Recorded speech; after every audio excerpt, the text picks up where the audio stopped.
Hello guys, welcome to Ben 10 What If. So in this video, we will see what if Ben 10 had the Nemetrix instead. If you enjoy these kinds of stories, don't forget to show us some love by hitting the like button and subscribing to the channel. Your support means the world to us. Now, let's start the story.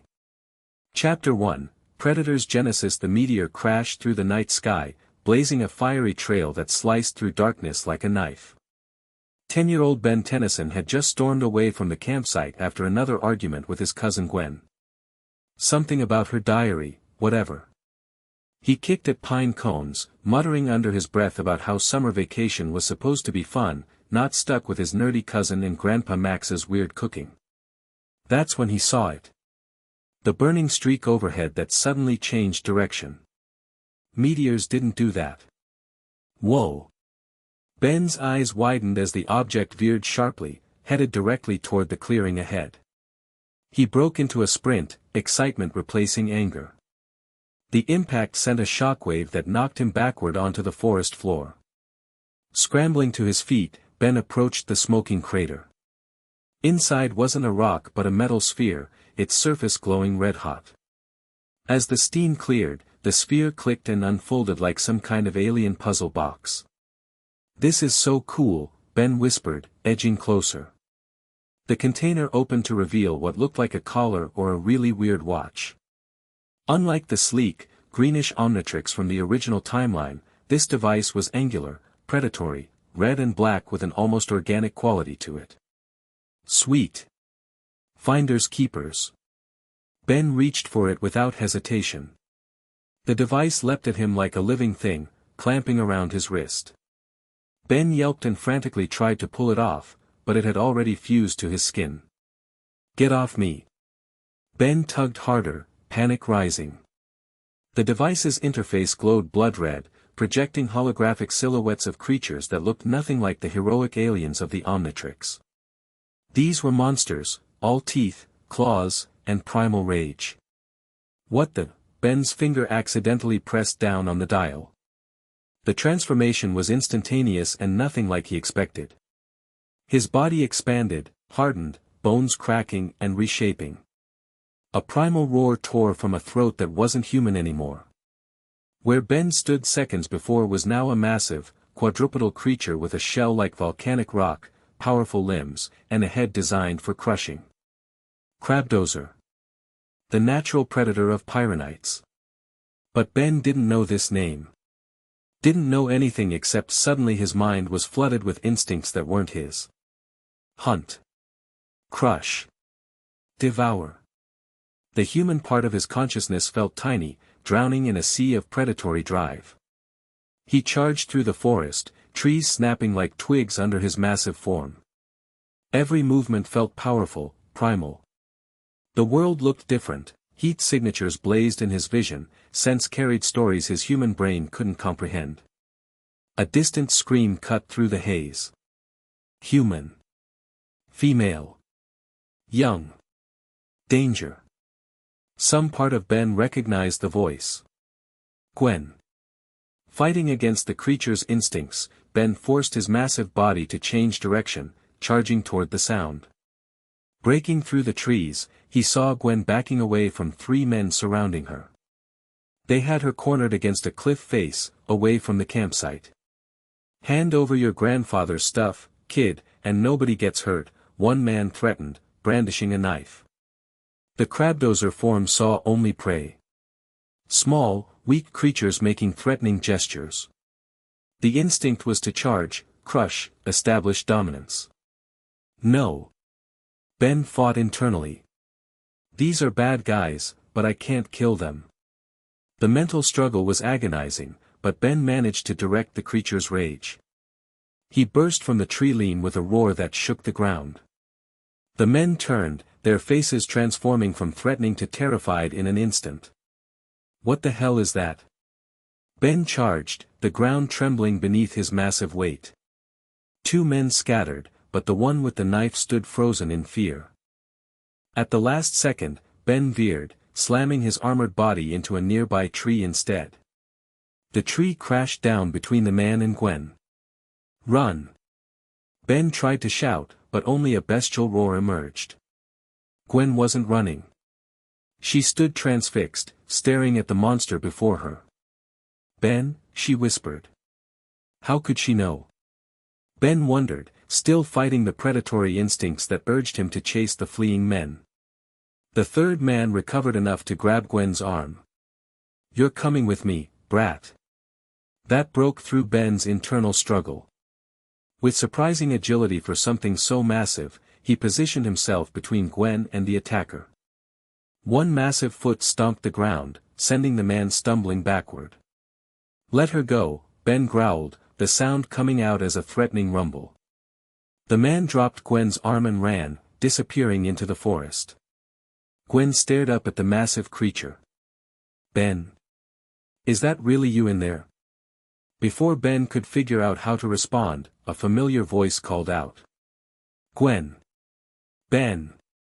Grandpa Max emerged from the trees, holding what definitely wasn't a normal flashlight but some kind of high-tech device. He stopped cold when he saw the crabdozer. Stay back, Gwen, Max warned, raising the device. Grandpa, wait. I think it's Ben. Gwen shouted. Max's eyes widened, studying the creature more carefully. Ben.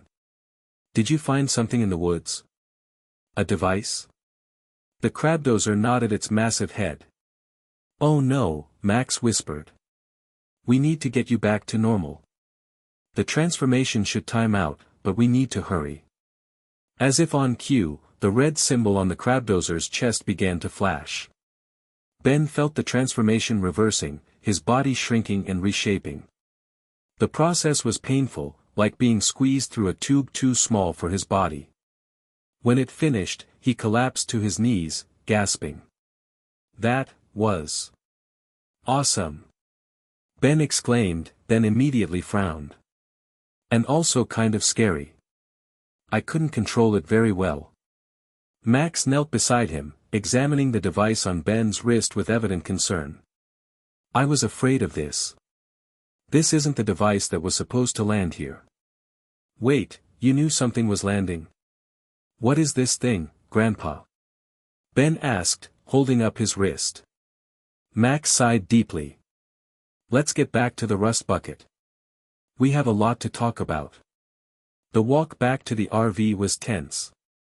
Gwen kept staring at Ben like he might transform and eat her at any moment, while Max made a call on a device Ben had never seen before, talking in hushed tones about containment breaches and wrong coordinates.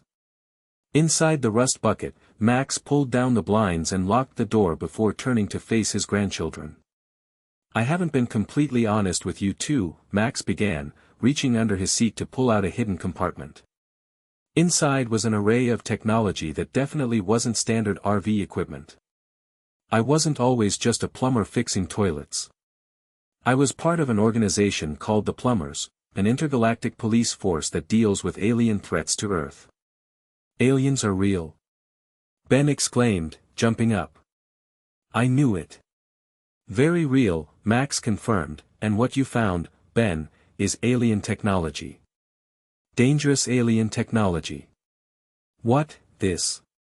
Ben held up his wrist, showing the red and black device. It's so cool. I turned into some kind of giant monster.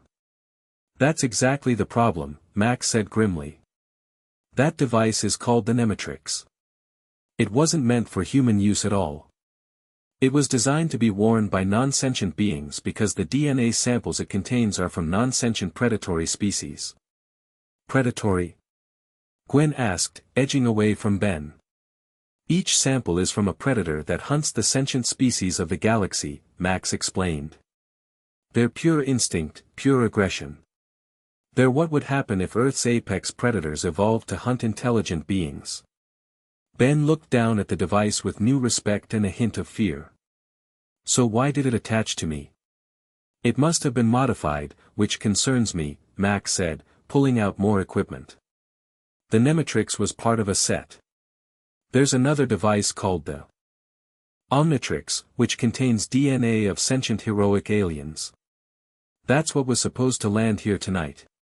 Someone must have interfered, redirected the Nemetrix to you instead. Can we get it off? Gwen asked. Not easily, Max said, scanning it with one of his devices. It's bonded to Ben's DNA now.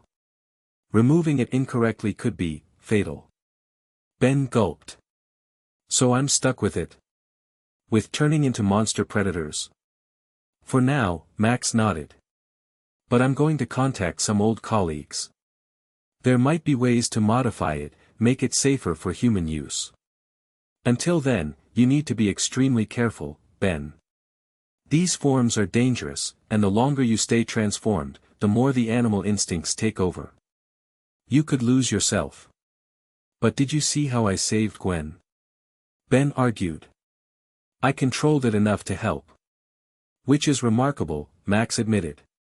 You showed tremendous willpower. But it's still risky, and we need to. An explosion rocked the rust bucket, sending them all stumbling. Max rushed to the window and pulled aside the blind. Drones, he muttered. Someone knows the Nemetrix is here. Ben peered out. 3 hovering mechanical spheres circled the RV, each equipped with scanning beams and what looked like weapons. We need to move, Max said, jumping into the driver's seat. They're tracking the Nemetrix's energy signature. As the rust bucket's engine roared to life, one drone fired, hitting the rear tire. The RV lurched to the side. We're sitting ducks. Gwen cried. Ben looked down at the Nemetrix, which had recharged and glowed ominously. Not for long. They want this thing. Let's show them what it can do. Ben, wait, Max started, but Ben had already pressed down on the dial. This transformation was different. His body shrank instead of expanded, becoming reptilian with a long tail and agile limbs. His skin turned pale yellow with blue stripes, and his tongue extended, becoming forked and sensitive to scents. Bug lizard, the natural predator of lepidopterans. Instinctively, Ben-As Buglizard spat a cloud of yellow mist that obscured the RV from the drone scanners. The predatory form moved with incredible speed, darting from the RV door and climbing up a nearby tree in seconds. The hunting instincts were overwhelming, but this time Ben was more prepared. He channeled the predatory focus toward the mechanical drones, identifying them as threats to his territory and family group. One drone swept low, scanning for the Nemetrix signal. Bug Lizard pounced from the branch, powerful jaws clamping around the drone's metal shell. The bite force crushed it instantly, and Ben spat out circuits and metal fragments. The other 2 drones turned their weapons on him, firing energy beams that scorched the ground where he stood a split second earlier. Bug Lizard was too fast, zigzagging between trees, climbing vertically up trunks, then launching himself at the next drone. This one managed to fire, grazing Ben's shoulder. Pain seared through him, and the predator instincts flared. The Bug Lizard let out a sound between a hiss and a roar, releasing more yellow mist that now spread upward, enveloping the drone. Ben used his enhanced senses to track the drone's location through the mist, then launched himself through the air in a perfect ambush, shredding it with claws and teeth. The final drone retreated higher, out of jumping range. It began transmitting a signal, calling for reinforcements. Ben's reptilian eyes narrowed. The tree he clung to wasn't tall enough to reach the drone, but another nearby pine was. With incredible agility, he leaped from his perch to the taller tree, climbing rapidly. The drone detected his approach and fired repeatedly. Bug Lizard dodged most shots but took one directly to his chest, right over the Nemetrix symbol. The pain was excruciating, but instead of weakening him, it enraged the predator within. With a final desperate leap, Ben launched himself from the highest branch, claws extended, jaws open. He caught the drone, but the momentum carried them both back down to earth. They crashed through branches, the impact knocking the wind from Ben's lungs. On the ground, he finished destroying the drone with savage fury, ripping it apart beyond recognition. The Bug Lizard instincts urged him to continue hunting, to find more threats to destroy. Ben struggled to regain control, his human consciousness fighting to surface. Ben! Gwen's voice penetrated the haze of predatory focus. She stood at a safe distance, Max behind her with some kind of weapon ready. Ben, it's over. You got them all. The bug lizard turned toward the sound, nostrils flaring. For a terrifying moment, the predator saw potential prey. Then Ben reasserted control, forcing the creature's body to relax its aggressive stance. The Nemetrix beeped, and the transformation reversed. Ben returned to human form, collapsing onto his hands and knees, breathing hard. That was harder to control, he gasped. Max approached cautiously, helping Ben to his feet. Each predator form has different instincts, different levels of aggression. You'll need to learn each one. Did you see how fast I was? Ben's excitement returned. And that yellow mist thing? I totally trashed those drones. Which is exactly why someone sent them, Max said gravely, examining the drone fragments. The Nemetrix is powerful, and dangerous people will want it. Who sent these? Gwen asked, keeping her distance from the wreckage. I can't be sure yet, Max said, pocketing a piece of the drone for later analysis. But we need to get moving. Where there are scout drones, bigger threats follow. They drove through the night, Max taking back roads and changing direction frequently to throw off any pursuit. Ben drifted in and out of sleep, his dreams filled with hunting, chasing, the thrill of the predator. When he woke at dawn, they were parked at a remote gas station. How are you feeling? Max asked, studying Ben's face. Weird, Ben admitted. I keep having these urges. Like I want to chase things. Hunt things. Max's expression grew more concerned. The Nemetrix may be affecting your human form too. The predator instincts could be bleeding through. Is that bad? Ben asked. It's concerning, Max said. The Nemetrix was never meant for sentient beings. We need to find a way to stabilize it. Gwen emerged from the gas station bathroom, a local newspaper in hand. Guys, you need to see this. The front page showed blurry footage of Ben's crabdozer form charging through the forest. The headline read, Monster Sighting, Government Denies Involvement. Great, Ben groaned. I'm famous, and I don't even get credit. This is serious, doofus, Gwen snapped. If people start hunting for this monster, they're hunting for you. There's something else, Max said, pointing to a smaller article on the side. Reports of another strange creature spotted in neighboring county. Witnesses describe Diamond Man stopping robbery. Diamond Man? Ben leaned closer. The grainy photo showed a crystalline humanoid figure, unmistakably a Petrosapien. That's not one of my transformations. No, Max agreed, his expression grim. I think that's the Omnitrix at work. Someone else found it. You mean there's someone else out there who can transform too? Ben asked. But into different aliens? The Omnitrix contains DNA samples from sentient species, Max explained. Intelligent aliens with unique abilities. It was designed as a tool for peace and understanding.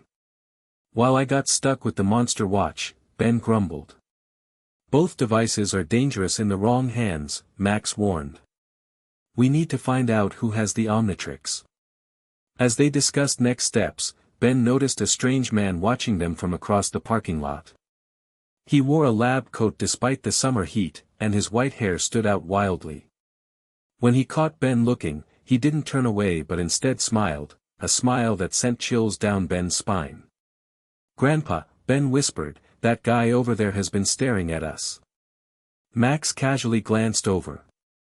Dr. Onimo, he muttered. Trouble. Get in the RV, now. They had barely closed the door when Onimo approached, knocking on the window. Excuse me, folks. Might I have a word? I'm Dr. Aloysius Onimo, and I couldn't help but notice your interest in the monster sightings. Not interested, Max called, starting the engine. Oh, but I think the young man is, Onimo persisted, his eyes fixed on Ben. I'm a zoologist studying these new species. Perhaps he saw something in the woods. Something transformative. The way he emphasized the word made it clear, he knew something. Sorry, busy day ahead, Max said firmly, putting the RV in gear. Onimo stepped back, still smiling. We'll talk soon, young man. Sooner than you think. As they pulled away, Ben felt a chill. How does he know about me? Onimo was a brilliant scientist before he went rogue, Max explained, checking the mirrors to ensure they weren't followed. He specializes in genetic manipulation of animals. If he's tracking the Nemetrix, it means he has technology that can detect its energy signature. So he's like a crazy animal doctor? Ben asked. Much worse, Max said. He's obsessed with creating his own mutated creatures. If he got his hands on the Nemetrix, or on you. He didn't need to finish the sentence. The implication was clear. They drove for hours, eventually stopping at a secluded area near a lake. Max pulled out more equipment from his hidden compartments, setting up what looked like a portable laboratory. I need to run some tests on the Nemetrix, he explained. And on you, Ben. We need to understand how it's affecting your biology. The scans revealed disturbing news. The Nemetrix wasn't just attached to Ben's wrist, it was integrating with his DNA, changing him on a fundamental level. The predator instincts are becoming part of you, Max explained, showing them readouts that meant nothing to Ben or Gwen. Each transformation strengthens the connection. So I'll become more animal-like? Ben asked, both fascinated and frightened by the possibility. If we don't find a way to stabilize it, yes, Max confirmed. The Nemetrix was designed for non-sentient carriers specifically because the predatory instincts are too powerful for conscious minds to control long-term. But I'm controlling it fine. Ben protested. For now, Max said. But each time you transform, it gets harder to come back. Eventually. I could get stuck as one of those things, Ben finished. The thought should have terrified him, but part of him, a new, wild part, found the idea thrilling. That reaction scared him more than the information itself. So what do we do? Gwen asked. I've contacted an old colleague who specializes in genetic technology, Max said. She's going to meet us tomorrow. Until then, no transformations unless absolutely necessary. Ben nodded reluctantly, though the Nemetrix seemed to pulse on his wrist, as if urging him to use it. Their conversation was interrupted by screams from the lake. A capsized boat had left several people struggling in the water, and one child was being pulled by a current toward the spillway of a dam. We have to help. Ben was already running toward the shore, his hand hovering over the Nemetrix. Ben, wait. Max called. The water forms are especially dangerous. The predatory instincts are strongest in their natural environments. But Ben had already activated the device. This time, the transformation turned him into something massive and worm-like, Slamworm, a tunneling predator with an armored head perfect for burrowing and crushing. The transformation was even more overwhelming than previous ones. The Slamworm's instincts were primitive, focused entirely on burrowing and devouring. Ben fought for control, struggling to direct the massive body toward the lake rather than diving into the earth as the creature wanted. With enormous effort, he propelled the segmented body into the water. The Slamworm wasn't a natural swimmer, but its powerful movements propelled it forward. Ben managed to position himself between the child and the spillway, creating a living dam. The child grabbed onto his armored segments, crying in terror at the monster that had just saved him. Ben couldn't speak to reassure him, could only focus on maintaining position while fighting the predatory urge to consume the small creature clinging to him. Max arrived in a motorboat, quickly pulling the child aboard. Let go now, Ben. Get to shore. The Slamworm form was growing harder to control by the second.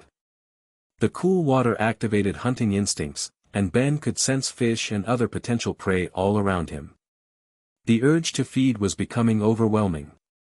With the last of his human willpower, Ben directed the massive body toward shore, beaching himself on the sand. The Nemetrix symbol was flashing, but the transformation wasn't reversing. Ben was stuck, and the predator was taking over. "Grandpa!" Gwen shouted. "Something's wrong. He's not changing back." Max ran to Ben's side, examining the flashing symbol. The water must have affected the transformation. The predator instincts are overwhelming his human consciousness. "What do we do?" Gwen asked, panic rising. "There's only one thing we can try," Max said grimly, pulling a device from his pocket. "This might hurt him, but it's our only option." He pressed the device against the Nemetrix symbol and activated it. Electrical energy coursed through the slamworm's body, causing it to thrash in pain. The shock disrupted the transformation, and Ben finally reverted to human form, collapsing unconscious on the sand. When he awoke minutes later, Ben felt different. His senses seemed sharper, and he could still feel the slamworm's hunger gnawing at him. "What happened?" he groaned, sitting up. "You got stuck," Max explained. "The transformation was becoming permanent. I had to use an electromagnetic pulse to force a reversion." Did I hurt anyone?" Ben asked, the memory of predatory urges still fresh. "No, you saved that boy," Gwen said. "But it was close, Ben. You were starting to act like a real monster." Ben looked down at the Nemetrix, which seemed to glow more intensely than before. "I could feel myself slipping away. Like Ben Tennyson was disappearing into the predator." "That's exactly what I've been worried about," Max said. "The Nemetrix is too powerful, too primal for human use. Each transformation risks permanent psychological changes." "But I can't just stop using it," Ben argued. "You saw those people today. I saved them. And what about those drones? What about whoever has the Omnitrix? People need help, and I can give it." "At what cost, Ben?" Max asked quietly. "What happens when you transform and don't come back? When the predator takes over completely?" Ben had no answer. The truth was, part of him, a growing part, wouldn't mind that outcome. The power, the freedom, the pure physical dominance of the predator forms was intoxicating. As they packed up to leave, local news vans began arriving to investigate reports of a lake monster that had saved a child. They needed to move quickly. Back in the rust bucket, Max finally told them the full truth about the Nemetrix.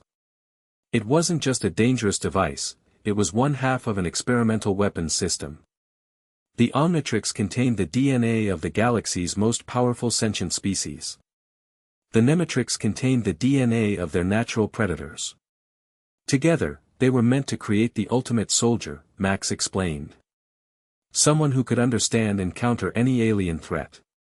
In the wrong hands, either device is dangerous. Together, they could make someone unstoppable.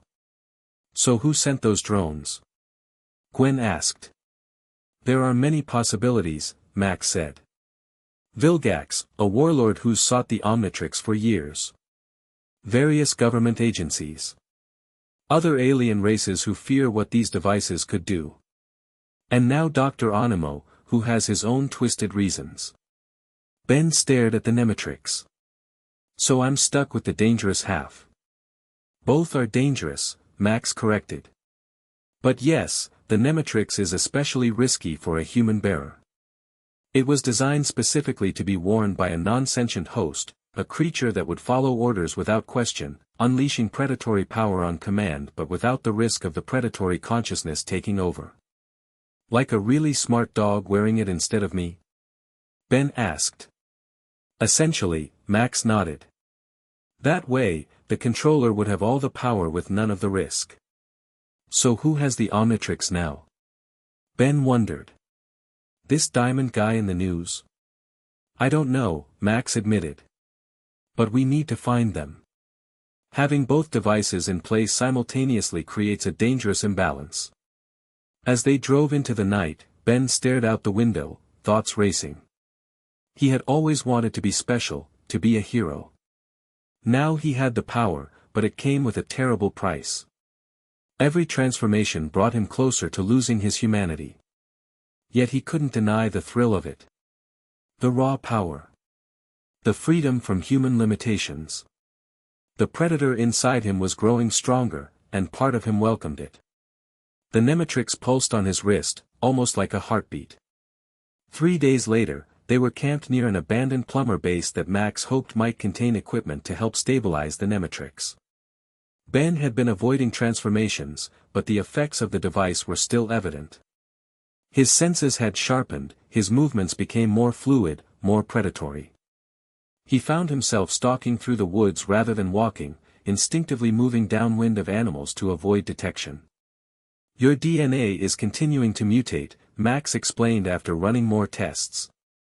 "The Nemetrix is changing you whether you transform or not. Is there any way to stop it?" Gwen asked, watching Ben warily as he paced the campsite like a caged animal. "The scientist I contacted is still a day away," Max said. "Until then, we need to keep Ben calm and avoid stimulating the predatory instincts." That plan went out the window when the ground began to shake. Trees toppled as something massive approached their camp. Ben tensed, the Nemetrix glowing in response to his sudden adrenaline spike. Through the fallen trees emerged a monstrosity, a mutated bear the size of a truck, with extra limbs and what looked like technological implants embedded in its flesh. Riding on its back was Dr. Onimo. "Hello, young man," Onimo called cheerfully. "I told you we'd speak again soon. I've come to study your fascinating new appendage." Max grabbed his plumber weapon. "Leave him alone, Onimo." "Max Tennyson." "What a delightful surprise," Onimo laughed. "I had no idea the boy was your grandson. That makes my collection so much more valuable." "Collection?" Gwen asked. "Oh yes," Onimo nodded eagerly. "I've been creating my own zoo of enhanced creatures. But a boy who can transform into alien predators. That's the prize specimen." The mutated bear roared and charged toward them. Max fired his weapon, but the energy blast barely slowed the creature. Ben felt the Nemetrix pulse, responding to the threat. The predatory instincts were already rising, even in human form. "I need to transform," he told Max. "It's too risky," Max warned. "Each transformation makes the integration worse." "We don't have a choice," Ben insisted, already activating the dial. This time, he transformed into something new, Tyrannopede, a colossal centipede-like creature with immense strength and size that dwarfed even Onimo's mutated bear. The transformation hit Ben like a tidal wave. Tyrannopede was one of the apex predators in the Nemetrix, and its instincts were overwhelming. The human part of Ben was immediately submerged under primal hunting drives. The Tyrannopede regarded the mutant bear as a territorial rival and attacked with savage fury. The two massive creatures collided, toppling trees and tearing up earth. Onimo was thrown from his mount but seemed delighted rather than frightened. "Magnificent," he crowed, pulling out a scanning device. "Such raw power. Such perfect predatory design." Tyrannopede's massive jaws clamped around the bear's neck, but the mutant's enhanced strength allowed it to break free. The bear swiped with claws that had been augmented with metal talons, drawing greenish blood from the Tyrannopede's armored hide. Pain only enraged the predator further.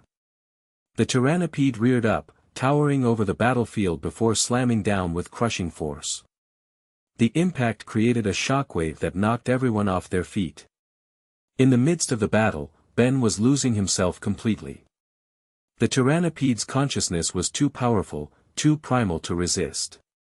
He wasn't fighting Onimo anymore, he was establishing dominance, eliminating a rival predator from his territory. "Ben!" Gwen's voice barely penetrated the haze of instinct. "Ben, you need to stop. You're going too far." The Tyrannopede had pinned the bear, jaws poised for a killing blow. Something in Ben recognized that he was about to kill another creature, but the predator didn't care. This was the natural order. "Fascinating," Onimo observed, still scanning despite the danger. The predatory consciousness has almost completely overwritten the human host. Just as my research predicted. Max aimed his weapon at Animo. Call off your bear and leave, or I'll have no choice but to take you down. Oh, I think I've collected enough data for now, Animo smiled, pressing a button on his controller. The bear's implants pulsed, and it released a surge of electrical energy that momentarily stunned the Tyrannopede. Animo approached the massive predator without fear, reaching out toward the Nemetrix symbol on its chest. Such a marvel of engineering. Imagine what I could create with this technology. Just as his fingers were about to touch the symbol, the Tyrannopede recovered. In a lightning-fast movement, it snapped at Animo, missing him by inches as he leaped back. Ben! No! Max shouted, firing his weapon at the ground between Animo and the Tyrannopede. Don't kill him. The energy blast created a wall of heat and light that momentarily confused the predator's senses. In that moment of distraction, Animo retreated to his wounded bear. This isn't over, Tennyson, Animo called as he mounted the creature. That boy is becoming more predator than human with each transformation. Soon, he'll be the perfect addition to my collection, a mindless beast with unparalleled power. The bear lumbered away, crashing through the forest. Max could have pursued, but his priority was Ben, who was still in Tyrannopede form and showing no signs of reverting. Ben, you need to fight it, Max urged, approaching carefully. Remember who you are. Remember your humanity. The massive predator turned toward Max, compound eyes assessing him. For a terrifying moment, it seemed the Tyrannopede might attack. Then the Nemetrix symbol began to flash, and the transformation finally reversed. Ben collapsed to the ground, his body covered in sweat, breathing heavily.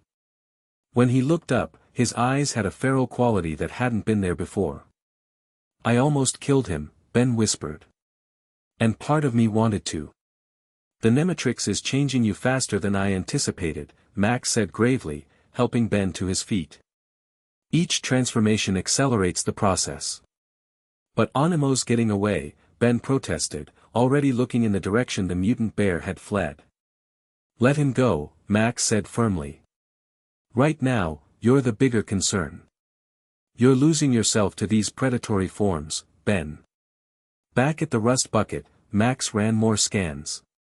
The results confirmed his worst fears. The Nemetrix is integrating with your DNA at an exponential rate, he explained, showing Ben and Gwen the readings. It's rewriting your genetic code to be more compatible with the predatory transformations. What does that mean? Gwen asked, glancing worriedly at Ben, who was fidgeting restlessly. It means I'm becoming more like them, Ben said, surprising them both with his understanding. More predator, less human. Yes, Max confirmed solemnly. And the process is accelerating. Each transformation pushes you further. If we don't find a way to stabilize the Nemetrix soon, I'll become a monster permanently, Ben finished. That night, Ben couldn't sleep. His enhanced senses picked up every sound in the forest, his mind automatically categorizing them as threats or potential prey. The Nemetrix pulsed rhythmically, almost soothingly, as if encouraging him to embrace the changes. He slipped out of the rust bucket, needing space to think. The night air carried 1,000 scents his human nose would never have detected. He could smell a fox marking its territory half a mile away, could hear the heartbeat of a rabbit hiding in bushes nearby. These new senses should have terrified him, but instead, they felt natural. Right. As if he had been half blind and deaf his entire life until now. Can't sleep. Gwen's voice came from behind him. Ben didn't turn, having sensed her approach long before she spoke.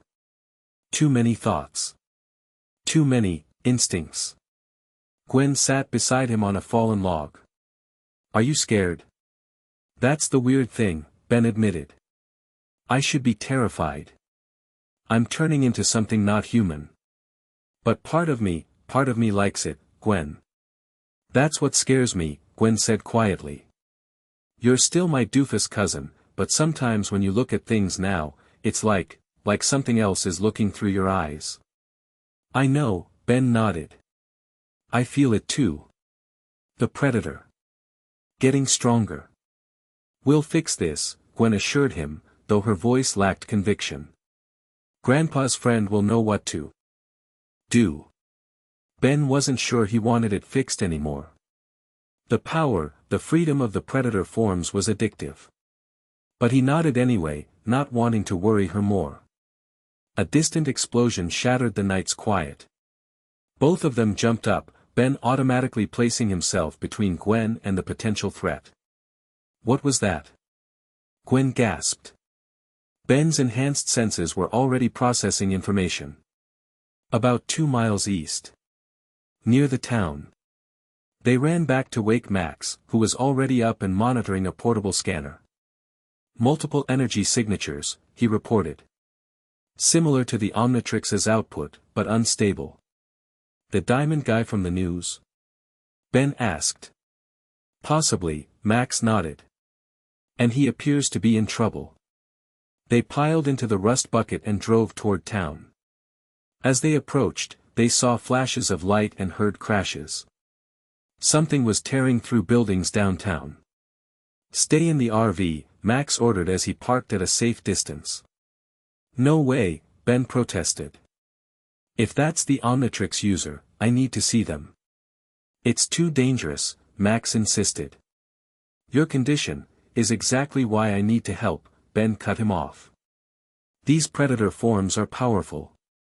I can stop whatever's happening. Before Max could argue further, Ben was out the door, running toward the chaos. The Nemetrix pulsed eagerly on his wrist. Downtown was a disaster zone. Several buildings were damaged, cars overturned. In the center of the destruction stood a teenager with wild dark hair. His arm bore a device similar to the Nemetrix but green instead of red, the Omnitrix. But something was wrong. The teen was shifting between alien forms uncontrollably, his body morphing from the crystalline Petrosapien to a fiery being, then to a four-armed giant, then to others Ben didn't recognize.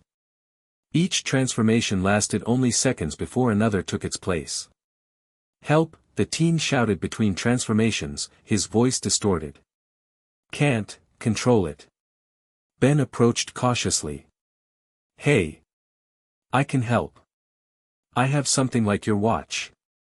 The teen's head snapped toward Ben, eyes widening as he spotted the Nemetrix. You're the one. His words were cut off as he transformed again, this time into a velocity-based alien that instantly dashed toward Ben. Ben barely had time to activate the Nemetrix, transforming into Bug Lizard. The speedy alien crashed into him, sending them both tumbling down the street. The Nemetrix, the teen gasped as he briefly returned to human form. Give it to me. Need both, to stabilize. Not happening, Ben growled, the Buglizard's agility allowing him to dodge as the teen transformed again, this time into an alien that generated electricity. The fight escalated as the teen, who Ben heard someone in the gathering crowd call Kevin, continued cycling through transformations. Each alien form was powerful, but Kevin couldn't maintain control of any of them long enough to use them effectively. Ben, meanwhile, was dealing with his own struggle. The Bug Lizard form wanted to hunt, to take down this chaotic prey. The predatory instincts urged him to go for the kill, not to subdue. Their battle tore through the town center. Kevin's random transformations caused massive collateral damage, fire from his pyronite form, seismic tremors from another alien, ice from yet another. Max and Gwen arrived at the scene, Max carrying what looked like a modified fire extinguisher. Ben, keep him busy. Max shouted. I need to get close enough to stabilize the Omnitrix. The Bug Lizard nodded its reptilian head, then spat yellow mist to confuse Kevin's senses. Using the cover, Ben circled behind Kevin, who had momentarily stabilized as a Petrosapien. Hold still, Ben hissed, tackling Kevin from behind. The Buglizard's powerful limbs pinned the crystalline alien, though Kevin's strength was considerable. Need the Nemetrix, Kevin grunted, his form already starting to shift again. Pair completes the set. Max rushed forward with his device, aiming it at the malfunctioning Omnitrix.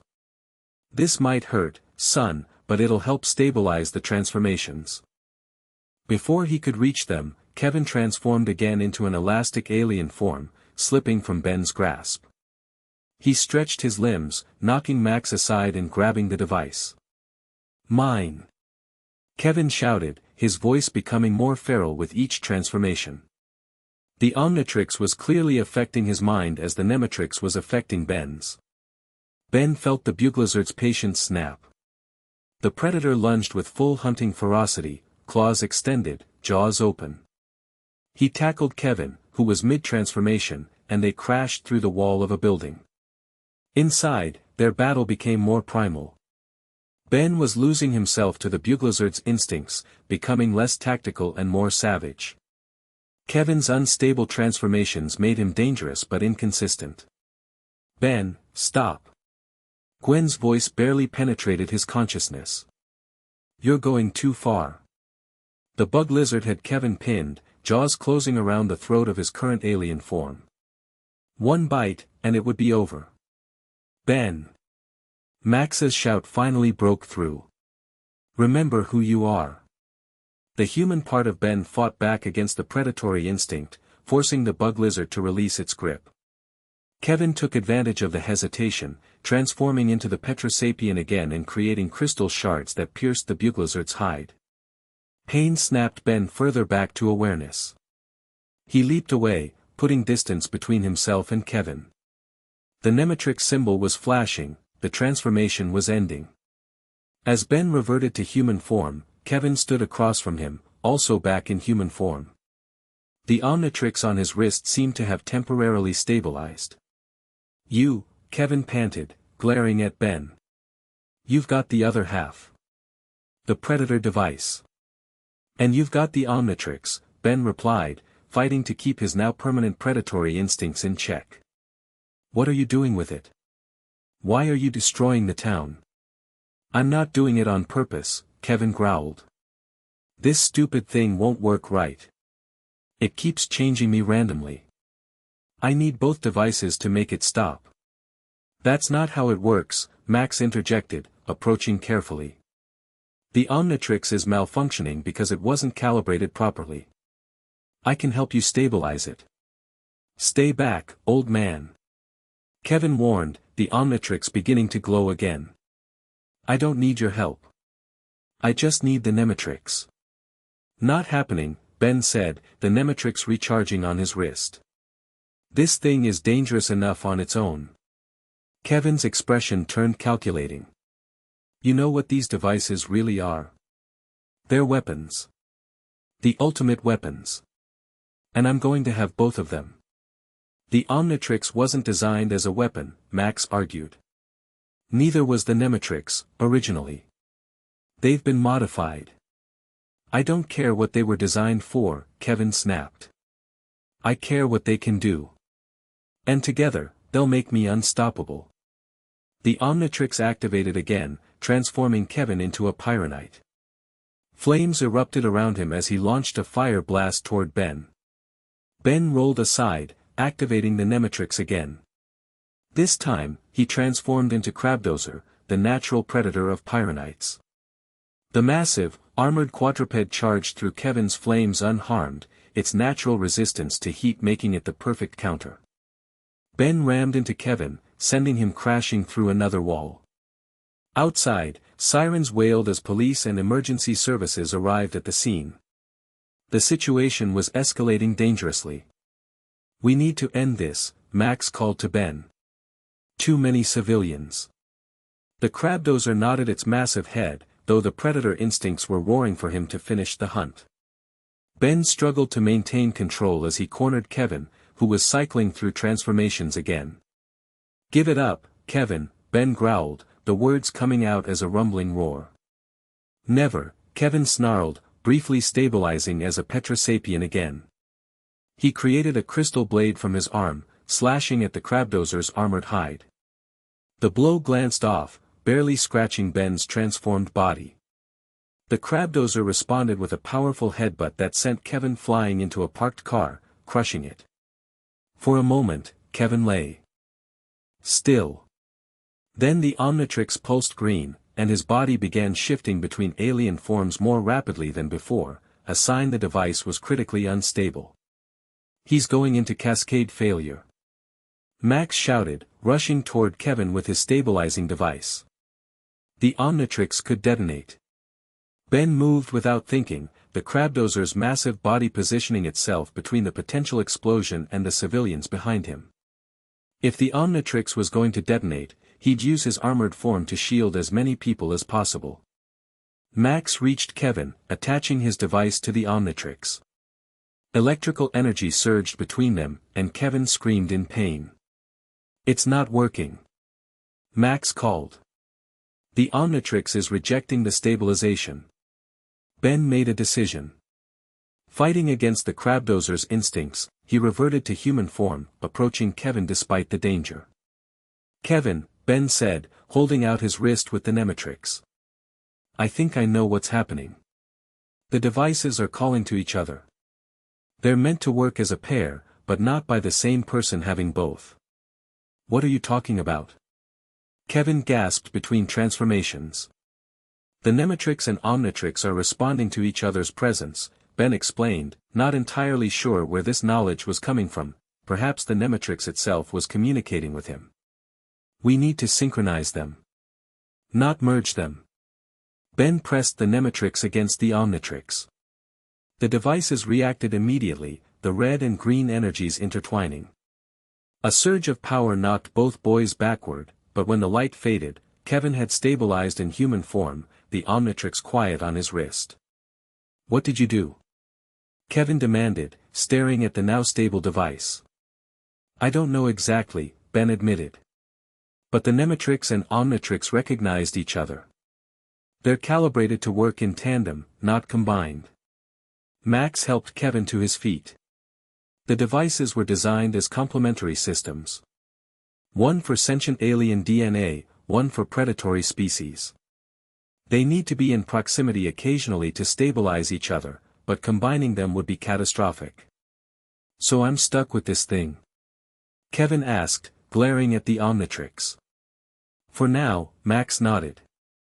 "As is Ben with the Nemetrix.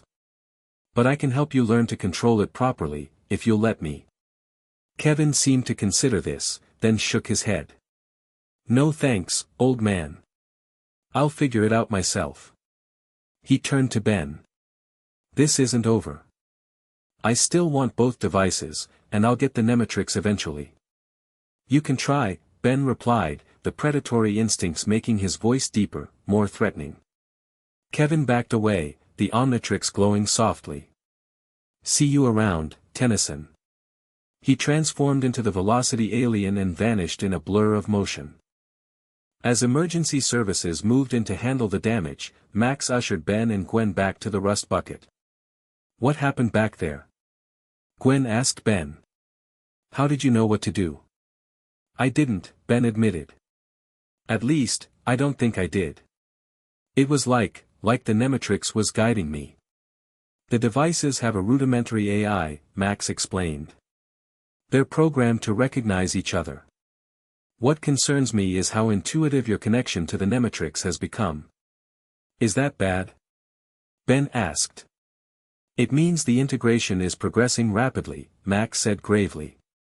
"The Nemetrix is becoming more attuned to you, and you to it. That's not how it was designed to work." "So I'm becoming what? The perfect predator?" Ben asked, not entirely unhappy with the idea. "That's what worries me," Max said. "The Nemetrix contains the DNA of the most dangerous predatory species in the galaxy. If you fully integrate with it, I won't be Ben Tennyson anymore," Ben finished. The revelation should have frightened him. Instead, he felt a strange anticipation. The human part of him was afraid, but the growing predatory part welcomed the evolution. That night, as they camped far from town to avoid the authorities now searching for both the monster and the alien shapeshifter, Max finally told Ben the complete truth about the Nemetrix. "It was created by a cerebrocrustacean named Dr. Psychoboss," Max explained. "He designed it as a counter to the Omnitrix, intending to prove his superiority over its creator, Azimuth. So it was made by an evil genius crab? Ben asked, trying to lighten the mood. Essentially, Max nodded. But the Nemetrix proved too dangerous. The predatory DNA it contains is powerful but unstable in sentient hosts.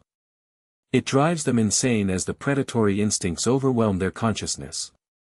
But I'm handling it, Ben pointed out. For now, Max agreed. But we don't know why. You're showing an unusual compatibility with the device. That could be good in the short term, but potentially devastating long term. What do you mean? Gwen asked. The more compatible Ben becomes with the Nemetrix, the more completely he'll integrate with it, Max explained. Eventually, the line between Ben and the predatory aliens will blur completely. And then what happens? Ben asked quietly. Max's expression was solemn. I don't know. No human has ever bonded with the Nemetrix before. You're in uncharted territory, Ben.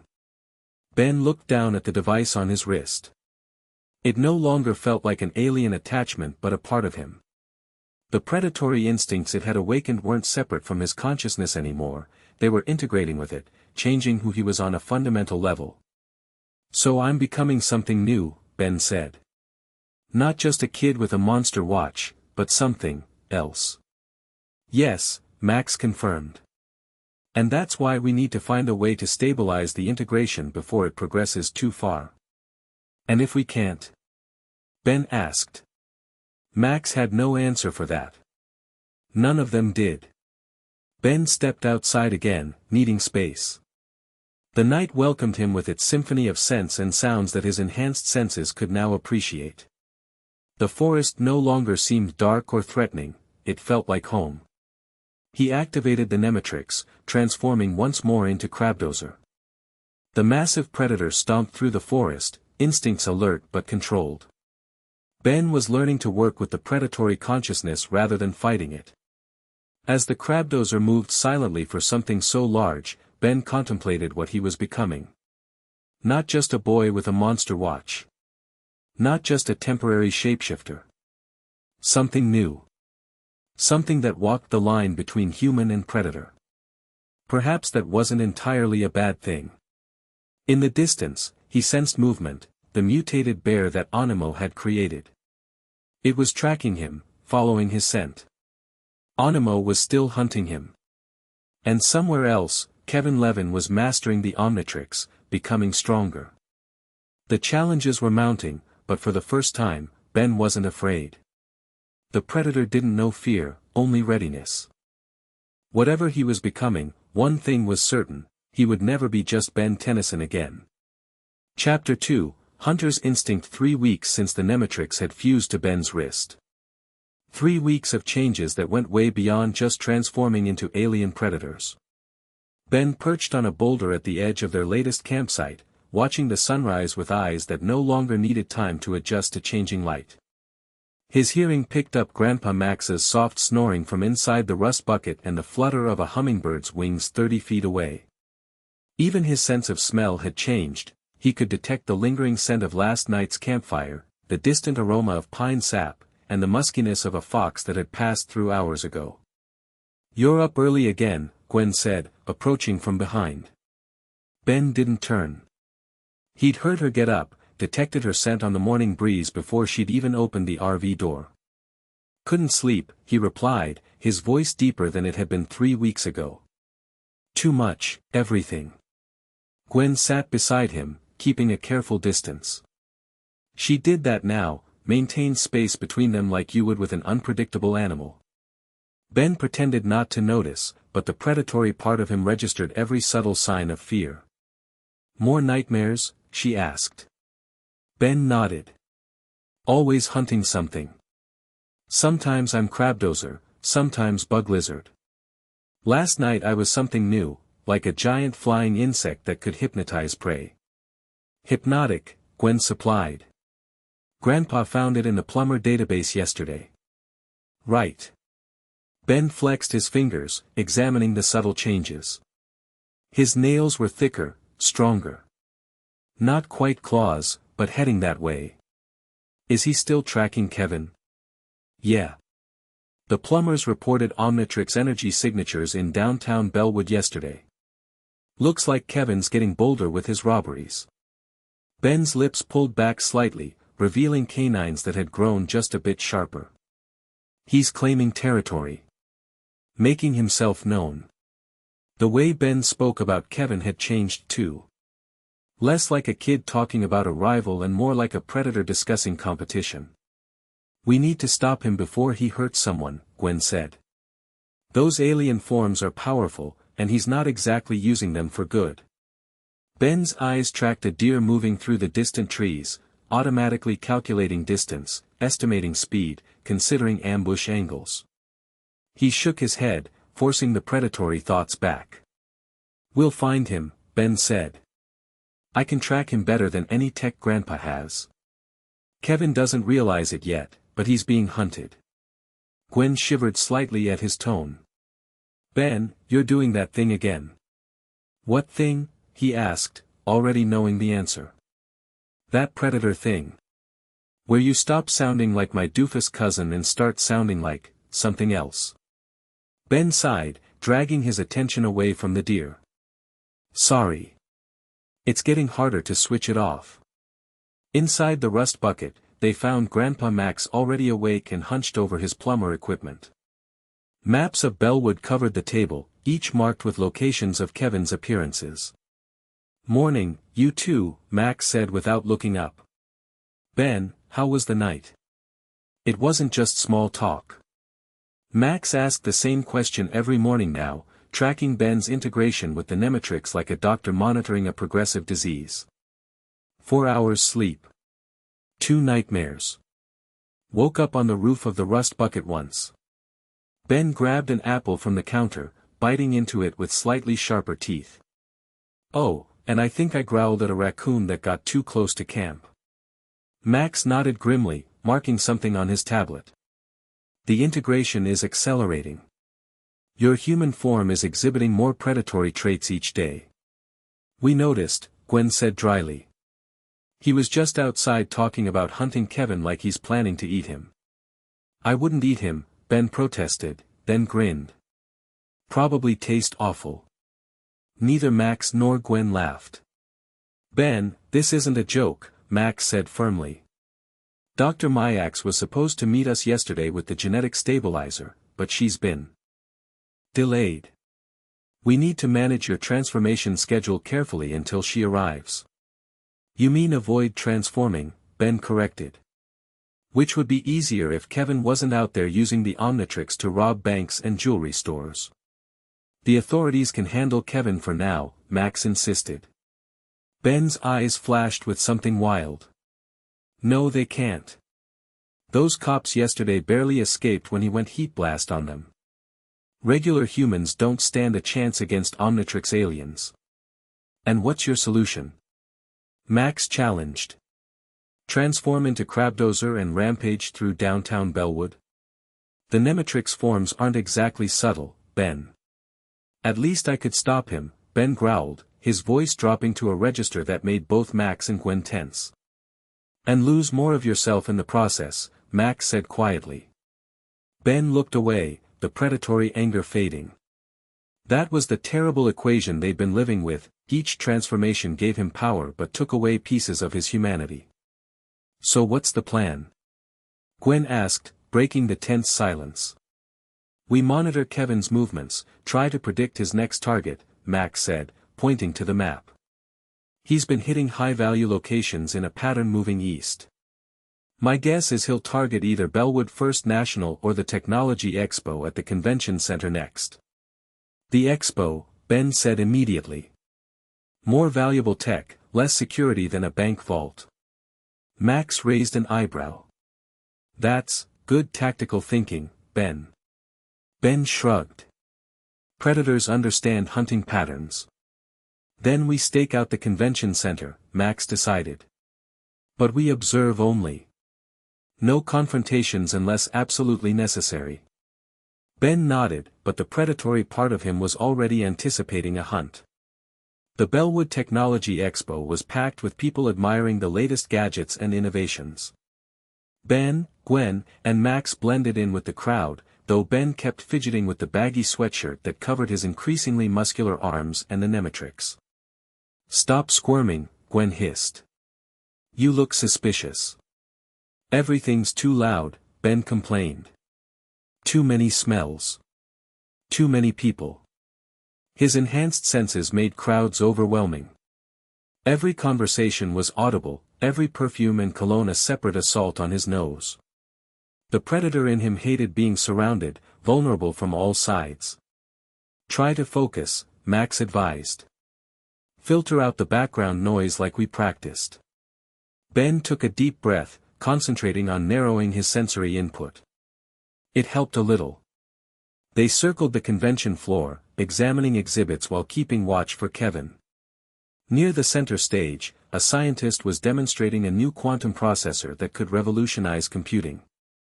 "This processor is worth more than this entire building," the presenter announced proudly. "It's the only functioning prototype in the world." "Jackpot," Ben muttered. "If Kevin's coming, that's what he's after." As if on cue, the lights flickered. A moment later, screams erupted from the north entrance as people stampeded toward the exits. "He's here," Ben said, already moving against the crowd. "Ben, wait." Max called. "We need a plan." But Ben was already pushing through the fleeing attendees, his senses locked onto the disturbance. The Nemetrix pulsed on his wrist, responding to his adrenaline spike.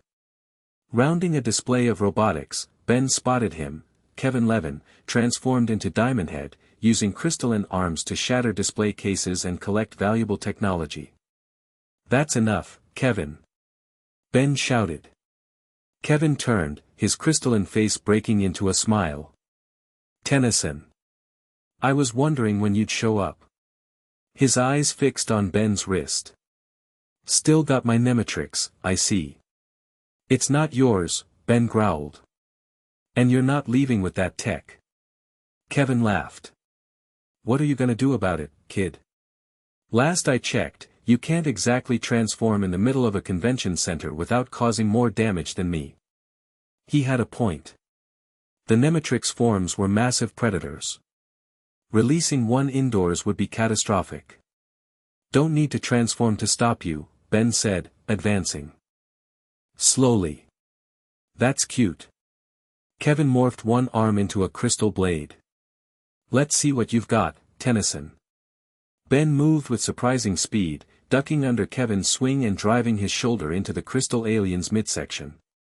The impact should have broken bones, but Ben barely felt it. His body had changed more than even Max realized. Kevin staggered back, genuinely surprised. "Whoa. You're stronger than you look." Ben pressed his advantage, striking with punches and kicks that came instinctively, not from any training but from predatory instinct. Each blow was targeted at vulnerable joints, striking with precision that was decidedly inhuman. Kevin recovered quickly, firing crystal shards that Ben dodged with unnatural agility. One shard grazed his arm, tearing the sweatshirt and drawing blood.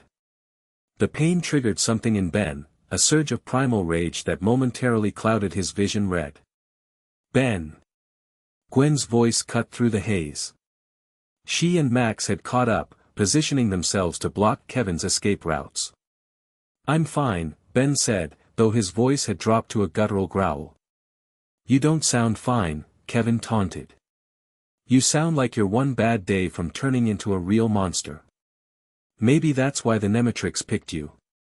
"It didn't pick me," Ben snapped. "It was sent to me." Kevin's crystal face registered surprise. "Sent? By who?"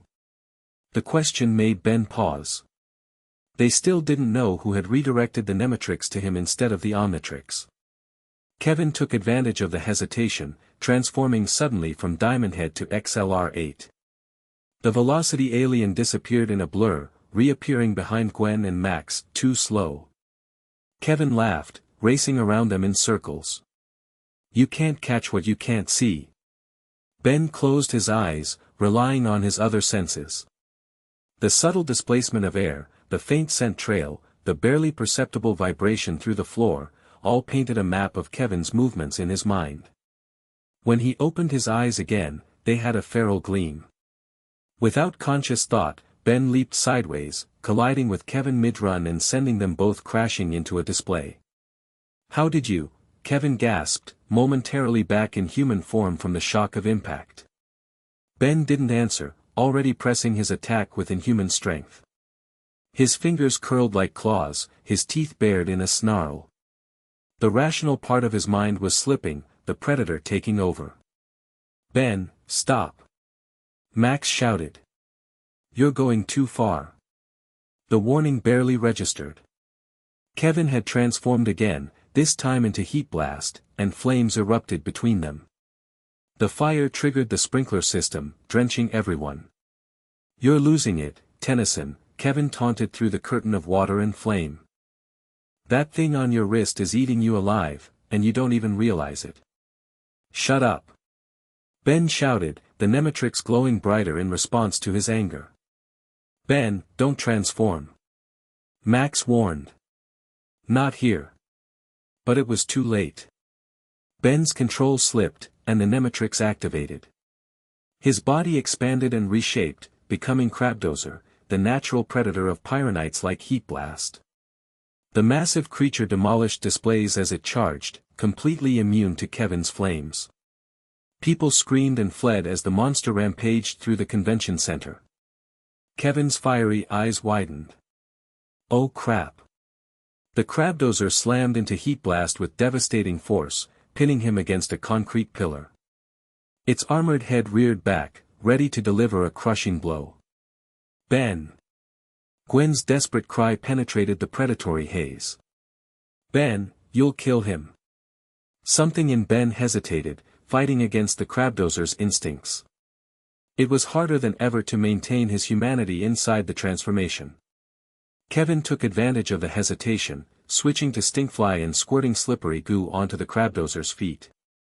Ben lost his footing, crashing down as Kevin escaped into the air. "This isn't over, Tennyson," Kevin called down. "The Nemetrix will be mine." The Crabdozer roared in frustration, unable to pursue the flying alien. The sound shattered remaining glass throughout the hull. Security officers entered, weapons drawn, but froze at the sight of the massive alien predator. One brave officer fired a shot that ricocheted harmlessly off the Crabdozer's armored hide. The predator turned toward this new threat, instincts urging elimination of all hostiles in its territory. "Ben!" Max shouted. "Remember who you are." The words barely penetrated. The Crabdozer advanced on the security team, who backed away in terror. Then Gwen stepped between them, her hands raised. To everyone's shock, her palms glowed with pinkish energy. "Ben, stop," she commanded, her voice strangely resonant. "Remember your humanity." The energy from her hands formed a barrier between the Crabdozer and the security team. Something about the energy felt familiar yet repelling to the predator, like a force from outside its natural realm. The confusion was enough for Ben to reassert control. The Nemetrix symbol flashed, and the transformation reversed. Ben collapsed to his knees, soaked and exhausted. "We need to move," Max said, helping him up. "Now." They fled before the authorities could question them, ducking out a service entrance as police sirens wailed in the distance. Back at the Rust Bucket, parked deep in the woods outside town, Max paced while Ben sat slumped at the table. Gwen stood awkwardly by the sink, staring at her hands. "That was exactly what we were trying to avoid," Max said, his voice tight with worry. "A public transformation, massive property damage, and nearly killing Kevin." "He got away with the quantum processor," Ben muttered. "That's not the point." Max slammed his hand on the table. "You lost control, Ben." The predator took over almost completely. Ben looked up, his eyes still holding a feral gleam. "I would have had him if Gwen hadn't interfered." "Interfered?" Gwen's voice rose. "I stopped you from becoming a murderer." "You stopped me from eliminating a threat," Ben countered, his vocabulary shifting subtly in ways that highlighted the changes in his thinking. "Do you hear yourself?" Gwen demanded. "You sound like a predator," Ben finished. "Because that's what I'm becoming. What I need to be." Max sat down across from Ben. "No, it's what the Nemetrix is pushing you to become. But you're still Ben Tennyson underneath. You need to fight these instincts." Ben rubbed his temples. "You don't understand. It's not like the instincts are separate from me anymore. They're merging with who I am." "Which is exactly the problem," Max said. "The Nemetrix integration is accelerating. At this rate." He didn't finish, but he didn't need to. They all knew what was happening. Ben was becoming something other than human. "So what about that?" Ben nodded. Toward Gwen. "Since when can you make pink shields?" Gwen looked down at her hands. "I don't know. It just happened. When I saw you about to hurt those guards, something clicked." "It's magic," Max said, surprising them both. "Your grandmother had the same abilities. They often manifest in times of extreme stress." "Magic? Seriously?" Ben raised an eyebrow. "Next you'll tell me werewolves and vampires are real too." "Different dimensions, actually," Max said casually. "But that's beside the point. Gwen's abilities might be exactly what we need right now." "How so?" Gwen asked. "Magic operates on a different frequency than alien technology," Max explained. "It might help create a barrier between Ben's consciousness and the Nemetrix's influence during transformations." Ben snorted. "So you want to put a magic leash on me?" "I want to help you maintain control," Max corrected. "Unless you'd prefer to completely lose yourself to these predatory instincts." Ben didn't answer immediately. The truth was complicated. Part of him feared losing his humanity, but another part, growing stronger each day, welcomed the power and freedom of the predator. "Fine," he finally said. "We can try it." Max nodded, relief evident in his expression. "Good. We'll start practicing tonight. For now, I need to check if there's been any news about the incident." As Max stepped outside to use his plumber communicator privately, Gwen approached Ben. "Did you really mean to kill Kevin back there?" she asked quietly. Ben stared at his hands, noticing how the veins were more pronounced, the muscles denser. "I don't know. When I transform, everything gets simpler. Prey, predator. Threat, not threat. Kevin was a threat. And the security guards?" Ben looked away. "Same thing. Anyone who attacks a predator becomes prey." "That's terrifying, Ben," Gwen whispered. "Yeah," he agreed. "And the worst part? It feels right. Natural. Like this is what I was always supposed to become." Gwen reached out hesitantly, her fingertips glowing faintly pink as they touched Ben's arm. The contact sent a strange sensation through him, a clarity that momentarily pushed back the constant pressure of predatory instincts. "Whoa," Ben blinked. "What was that?" "I don't know," Gwen said, looking surprised. "But I felt it too. Like a connection, but also a separation." "Your magic might be naturally opposed to the Nemetrix's influence," Ben theorized. "Like an anti-predator defense."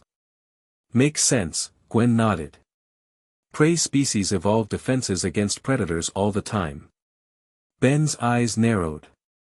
"Did you just call yourself a prey species?" Gwen stepped back, suddenly aware of her word choice. "I didn't mean, but that's how you see me now, isn't it?" Ben stood, his movements fluid and threatening without him realizing it. "As a predator. Something to fear." "Ben, I can smell it on you, Gwen," he continued, advancing slowly. "The fear. Every time I get close. Every time I show even a hint of the changes happening to me." Gwen's hands glowed defensively. "You're doing it right now. Acting like what I am," Ben finished. The rust bucket door opened as Max returned, breaking the tense moment. "We've got a problem," he announced. "Dr. Onimo was spotted near the convention center right after we left. He's tracking you, Ben." The news shifted Ben's focus immediately, predatory instincts redirecting toward a known threat. "Let him come. I've been wanting a rematch." "It's not that simple," Max said, laying a tablet on the table. It showed footage of Onimo leading what looked like a pack of mutated wolves. "He's created new hybrids, and they're specifically designed to hunt you." Ben studied the creatures with clinical interest. "They're adapted to track my scent." "Yes, and they've picked up your trail," Max confirmed. "We need to move." Ben stood still, considering. Then, to their surprise, he shook his head. "No. No." Gwen echoed. "Ben, those things are coming for you." "Exactly," Ben nodded, a predatory smile spreading across his face. "Onimo wants to hunt me. Let's flip the script. I'm done running." "Ben, that's exactly the kind of thinking the Nemetrix is promoting," Max warned. "The aggressive response, the territorial defense." "Maybe," Ben conceded. "Or maybe it's just good strategy. Onimo won't stop coming. We can't keep running forever. So let's set a trap and end this." Max studied Ben's expression, seeing the calculation behind the predatory gleam. "What kind of trap?" "One that uses his obsession against him," Ben said. "Onimo wants to capture me to study the Nemetrix. So let's give him something to chase, but on our terms." Despite his concerns, Max had to admit the plan had merit. "What do you have in mind?" Darkness fell over the forest as Ben moved silently through the underbrush. He wore a torn piece of his shirt tied around a branch, deliberately leaving his scent for Onimo's mutants to follow. The trail led away from the rust bucket, toward a clearing they'd selected for the confrontation. Ben's night vision had improved dramatically, allowing him to navigate without light. His hearing picked up the distant howls of Onimo's wolf pack as they caught his scent. "They've found the trail," Ben whispered into the communicator Max had given him. "Moving to position 1. "Roger that," Max replied from his hidden location at the edge of the clearing. "Gwen's in position 2. Remember, the goal is to capture Onimo, not engage the mutants directly if possible." "Got it," Ben acknowledged, though the predator in him was already anticipating the hunt. He reached the first position, a tall oak overlooking the path the mutants would likely take. Climbing with inhuman agility, Ben perched on a branch 30 feet up and waited. The wolf pack appeared minutes later, 6 mutated creatures that only vaguely resembled wolves. Their bodies were larger, with exposed musculature and technological implants embedded in their skulls. Their eyes glowed red in the darkness as they tracked Ben's scent with single-minded focus. Behind them walked Dr. Onimo, wearing an upgraded version of his mental amplifier helmet that allowed him to control the beasts. He carried what looked like a modified tranquilizer rifle. "Find the boy," Onimo commanded. "I want him alive and unharmed." The lead wolf suddenly stopped, raising its head toward Ben's tree. It had detected his presence despite his elevation. Ben didn't wait for it to alert the others. He activated the Nemetrix, transforming into Bug Lizard. The agile reptilian form slipped through the branches and leaped to another tree before the mutants could pinpoint his location. "He's here!" Onimo shouted excitedly. "Spread out. Find him." The wolf pack dispersed, circling through the trees, red eyes scanning for movement. Ben used the Buglizard's abilities to release yellow mist, obscuring their vision and confusing their sense of smell. Through the mist, Ben moved silently toward the clearing where Max waited with a plumber stasis device, capable of immobilizing Onimo long enough to be captured. One wolf lunged suddenly through the mist, jaws snapping at the Buglizard's tail. Ben whirled with surprising speed, clamping powerful jaws around the mutant's neck. The predatory instinct urged him to crush, to kill the rival predator. "Ben! Stick to the plan. Max's voice came through the Nemetrix symbol on his chest, which functioned as a communicator in this form. With enormous effort, Ben released the wolf, throwing it aside instead of killing it. The creature yelped as it hit a tree but quickly recovered, more cautious now that it had experienced the Buglazard's strength. Ben continued toward the clearing, staying just visible enough to draw the pack after him. Animo followed eagerly, adjusting settings on his helmet to better control his creations in the confusing mist. "Yes, run little predator," Animo called. "My wolves are designed specifically to counter your transformations. Each one has been enhanced with DNA that can neutralize your abilities." That explained why the wolves were tracking him so effectively despite the mist.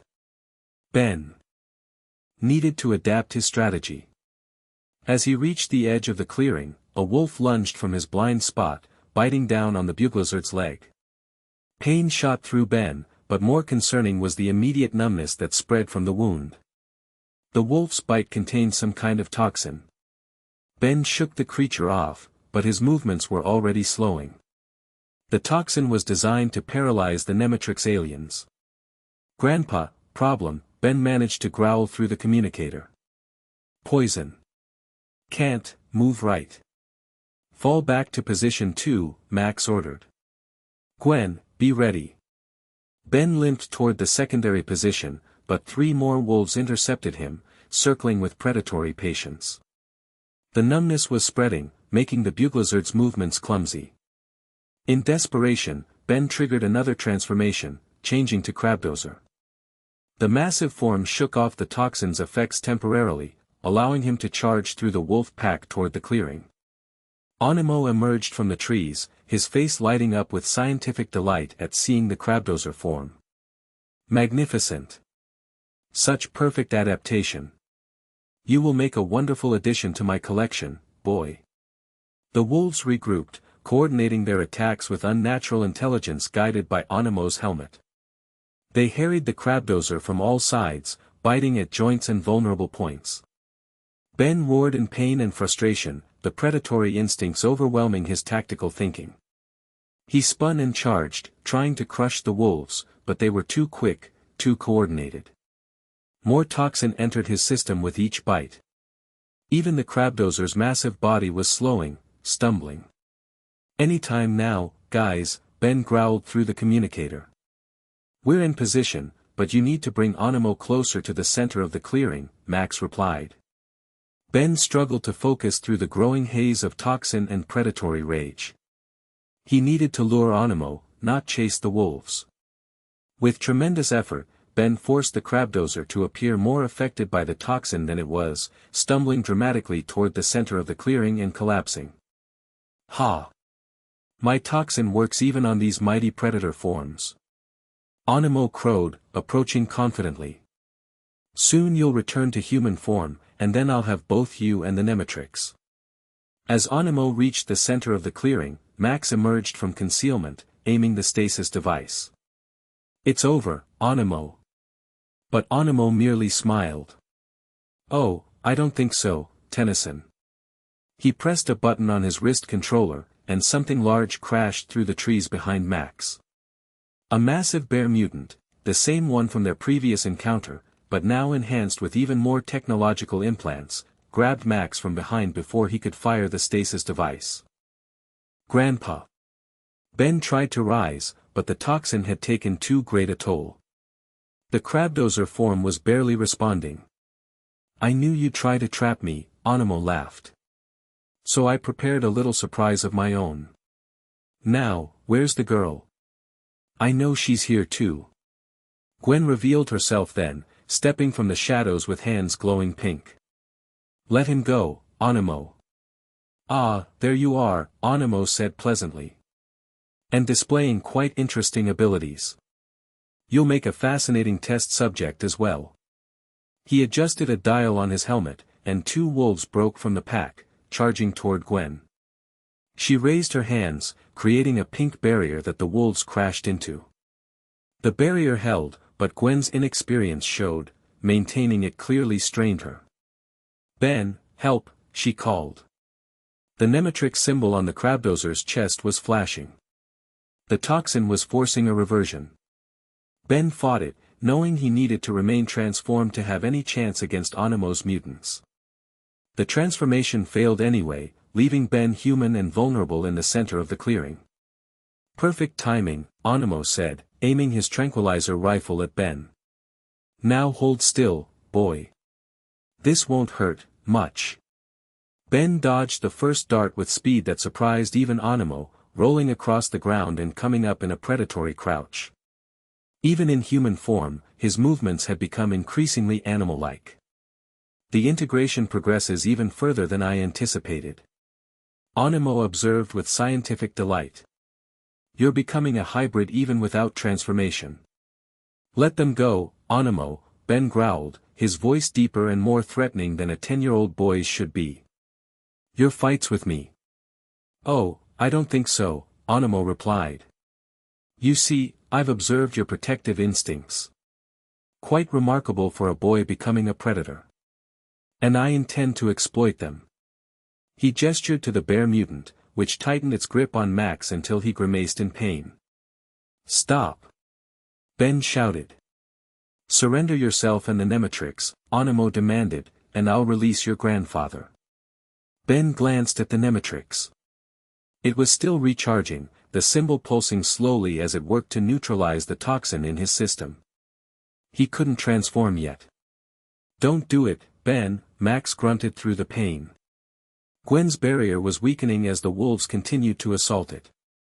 Her powers were too new, too untrained to maintain indefinitely. Ben's mind raced, predatory instincts assessing threats and calculating options. The wolves were the immediate danger to Gwen. The bear holding Max was too strong to take on without transformation. Animo was the controlling intelligence, remove him, and the mutants would lose coordination. Time's running out, boy, Animo taunted, firing another dart that Ben barely evaded. Fine, Ben said, raising his hands in apparent surrender. You win. Ben, no. Gwen shouted. Ben stepped forward slowly, hands visible. As he approached Animo, the scientist smiled triumphantly. A wise decision, Animo said, lowering his rifle slightly. Now remove the Nemetrix and, Ben moved with explosive speed, diving forward and tackling Animo at the knees. The sudden attack caught the scientist off guard, sending them both tumbling to the ground. Ben's hand grabbed for the control helmet, trying to rip it off. Get him! Animo screamed, and the wolves abandoned their assault on Gwen's barrier, racing toward their master. Ben knew he had seconds before they reached him. With a savage yank, he tore the helmet's main cable, disrupting its signal. The effect was immediate, all the mutant animals paused, momentarily confused without Animo's direct control. Max seized the opportunity, breaking free from the disoriented bear's grip and retrieving the stasis device. He fired it at Animo, encasing the scientist in a field of blue energy that immobilized him completely. No! Animo raged, frozen in place. My creations! Obey me! But without the helmet's control signal, the mutants reverted to more basic instincts. The wolves began fighting each other, while the bear lumbered away into the forest. We did it, Gwen breathed, letting her barrier drop as she sank to her knees in exhaustion. Ben stood over Animo, breathing heavily, a predatory gleam in his eyes. Not quite. We need to make sure he never comes after us again. Ben, Max said sharply, recognizing the dangerous tone. He's defeated. It's over. Ben didn't move, his gaze fixed on Animo with an intensity that made the scientist shrink back despite the stasis field. You're not like them, Ben, Gwen said, approaching cautiously. You're not a killer. Aren't I? Ben asked quietly. That's what the Nemetrix is turning me into. Only if you let it, Max said, putting a hand on Ben's shoulder. This is exactly the moment where you prove who's in control, you or the predator. Ben's muscles tensed, the conflict visible in his expression. Then, slowly, he stepped back from Animo. Call your plumber friends, he told Max, get him locked up somewhere he can't make any more monsters. Relief washed over Max's face. Already on it. Later that night, with Onimo in plumber custody and his mutants contained, Ben sat alone by a stream near their new campsite. The moonlight reflected off the water, and the sounds of the forest at night surrounded him, sounds his enhanced hearing could now catalog and identify with ease. Footsteps approached, Gwen's lighter tread, not Max's heavier one. Hey, she said, sitting nearby. Not as far away as she would have a few days ago, Ben noticed. Hey, he replied. How are your magic powers doing? Gwen held up her hand, generating a small pink sphere of energy. Still working. Grandpa gave me some of Grandma Verdona's old books. Turns out I'm something called an anodite. Cool, Ben said, genuinely impressed. So magic runs in the family. On Grandpa's side, yeah. Gwen extinguished the energy sphere. How are you feeling? After everything with Onimo? Ben considered the question. Conflicted. Part of me wanted to tear him apart for threatening you and Grandpa. That part's getting stronger every day. But you didn't, Gwen pointed out. You stayed in control when it mattered. This time, Ben conceded. But what about next time? Or the time after that? The Nemetrix is changing me, Gwen. Not just when I transform. It's rewriting who I am. Then we fight it, Gwen said firmly. My magic seems to help, right?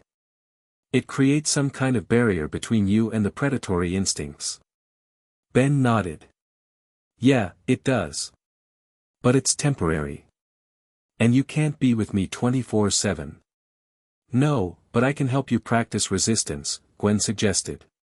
Like training a muscle. The more you resist the predatory urges, the stronger your human side becomes. Maybe, Ben said, though he sounded doubtful. He looked down at the Nemetrix. Sometimes I wonder if fighting it is even the right approach. Maybe I'm supposed to be changing. What do you mean? Gwen asked, concern evident in her voice. The Nemetrix chose me, Ben said. Or someone directed it to me specifically. What if this integration isn't a malfunction but exactly what was intended? What if I'm becoming something new for a reason? That's the Nemetrix talking, Gwen argued. Making you think the changes are good, necessary. Is it? Ben challenged. Or am I just seeing things clearly for the first time?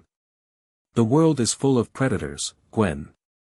Not just aliens but humans who prey on the weak. Maybe what the world needs is a predator who hunts other predators. The moonlight cast shadows across Ben's face, highlighting how much it had changed in just 3 weeks, sharper features, more defined musculature, eyes that reflected light like an animal's. You're scaring me when you talk like that, Gwen admitted. I scare myself sometimes, Ben confessed. But I can't deny the truth, part of me enjoys these changes. The power. The freedom from normal human limitations. Before Gwen could respond, Max's voice called from the campsite. Kids! Get back here now. They exchanged alarmed glances and hurried back to find Max staring at his plumber communicator, his expression grim. What's wrong? Ben asked. Kevin, Max said, showing them the screen. It displayed security footage of Kevin Levin, transformed into Heat Blast, laying waste to a research facility. He's attacking Mercer Genetics. It's a DNA research center. Why would he attack there? Gwen wondered. What could he want with genetic research? Ben's eyes narrowed as he studied the footage.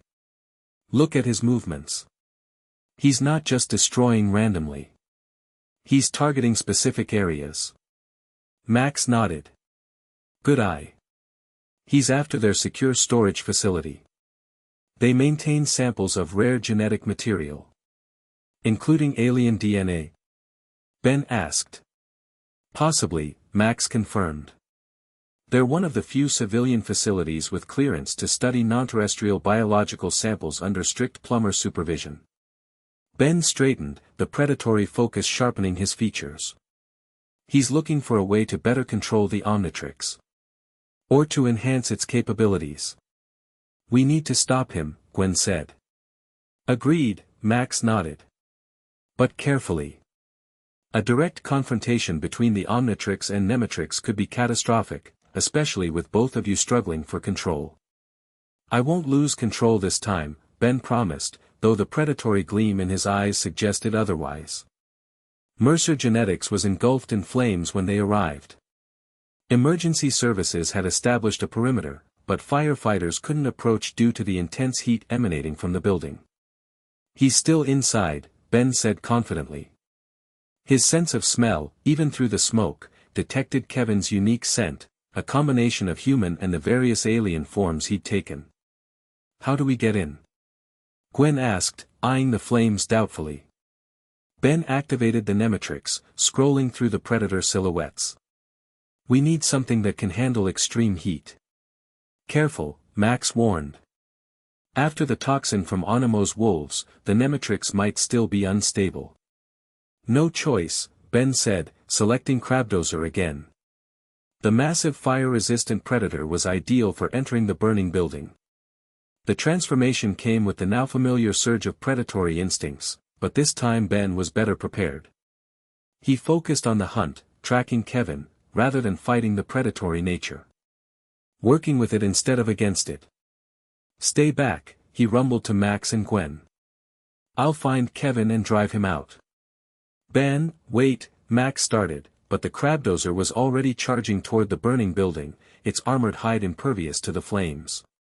Inside, the research facility was a maze of collapsed corridors and burning laboratories. The Crabdozer moved with surprising grace for something so massive, following Kevin's scent through the destruction. Ben found him in the central secure storage area, no longer in heat blast form but now as Diamondhead, using crystal arms to break into reinforced containment units. Kevin! Ben roared, the sound reverberating through the crumbling building. Kevin turned, crystal face registering surprise. Tennyson. Always showing up where you're not wanted. What are you doing? Ben demanded, advancing slowly, the Crabdozer's massive weight making the floor groan ominously. Getting what I need, Kevin replied, holding up a container of glowing blue liquid. Do you have any idea what this is? Cerebrocrustacean DNA in its purest form. The same species that created your precious Nemetrix. Ben paused. Dr. Psychoboss. You're trying to understand how the Nemetrix works. Give the Predator a prize, Kevin sneered.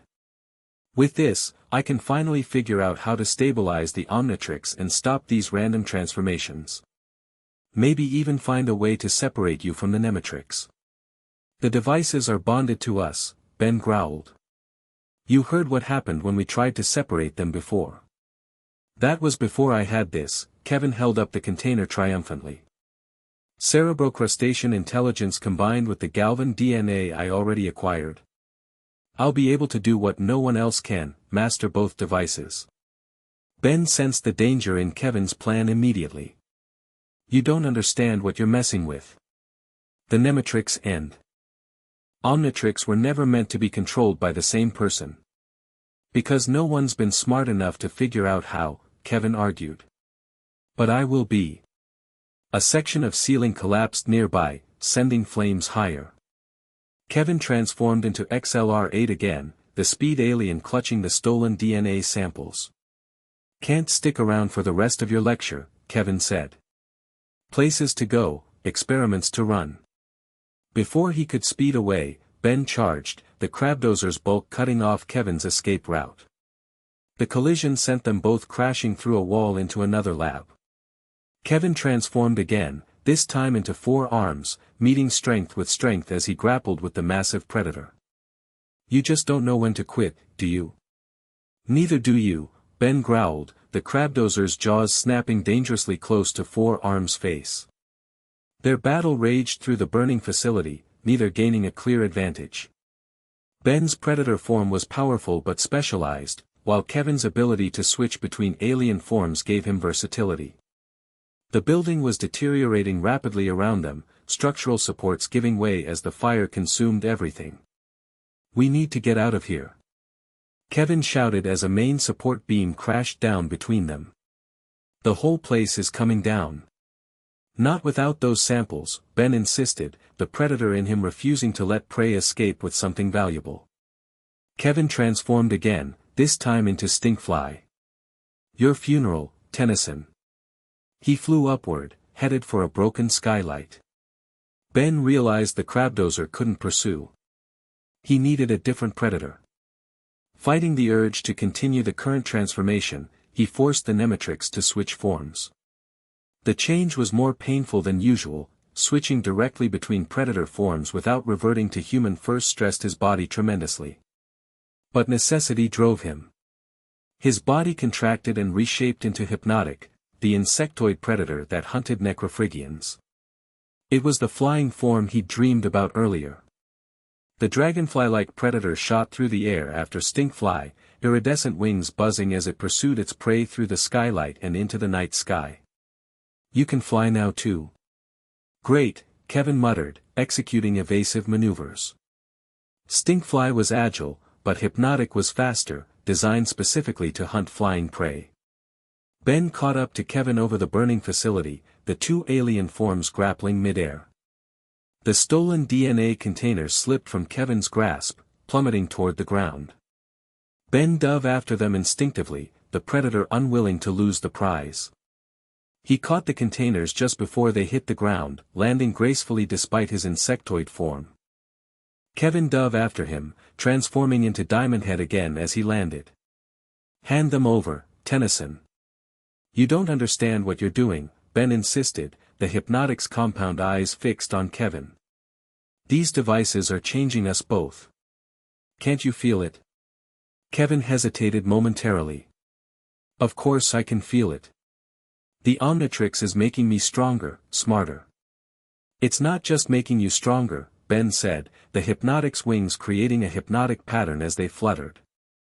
"It's changing who you are, just like the Nemetrix is changing me." Kevin shook his head, trying to resist the hypnotic effect. "Nice try, but your mind games won't work on me." The Hypnotic's abilities were more subtle than the brute force of Crabdozer or the agility of Bug Lizard. Its power lay in misdirection, in controlling its prey's perceptions. Ben leaned into these instincts, maintaining the hypnotic wing pattern while circling Kevin slowly. "It's not a mind game," Ben said, his voice taking on a strange, resonant quality. "Look at yourself, Kevin. The random transformations, the aggressive behavior. The Omnitrix is integrating with your DNA just like the Nemetrix is with mine." "Shut up." Kevin fired crystal shards that passed harmlessly through the suddenly transparent Hypnotic, another of its abilities. "I'm in control, not the watch." "Are you?" Ben pressed, becoming visible again behind Kevin. "Or are you just telling yourself that?" "I know exactly what's happening to you because it's happening to me too." Kevin spun, slashing with crystal arms that Ben easily evaded. The Hypnotic was too fast, too elusive.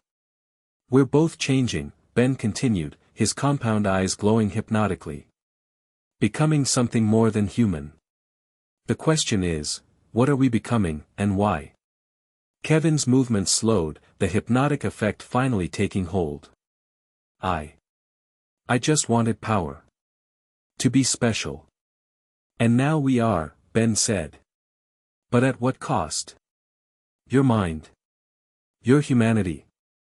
For a moment, Kevin seemed to consider Ben's words. Then his eyes hardened again. "Nice try with the hypnosis, Bug Boy. But I'm not falling for it."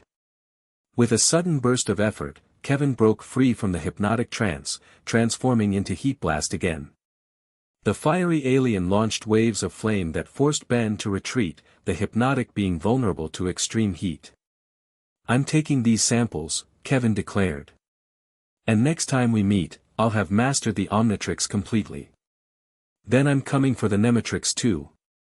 Before Ben could pursue, the sound of approaching sirens distracted him.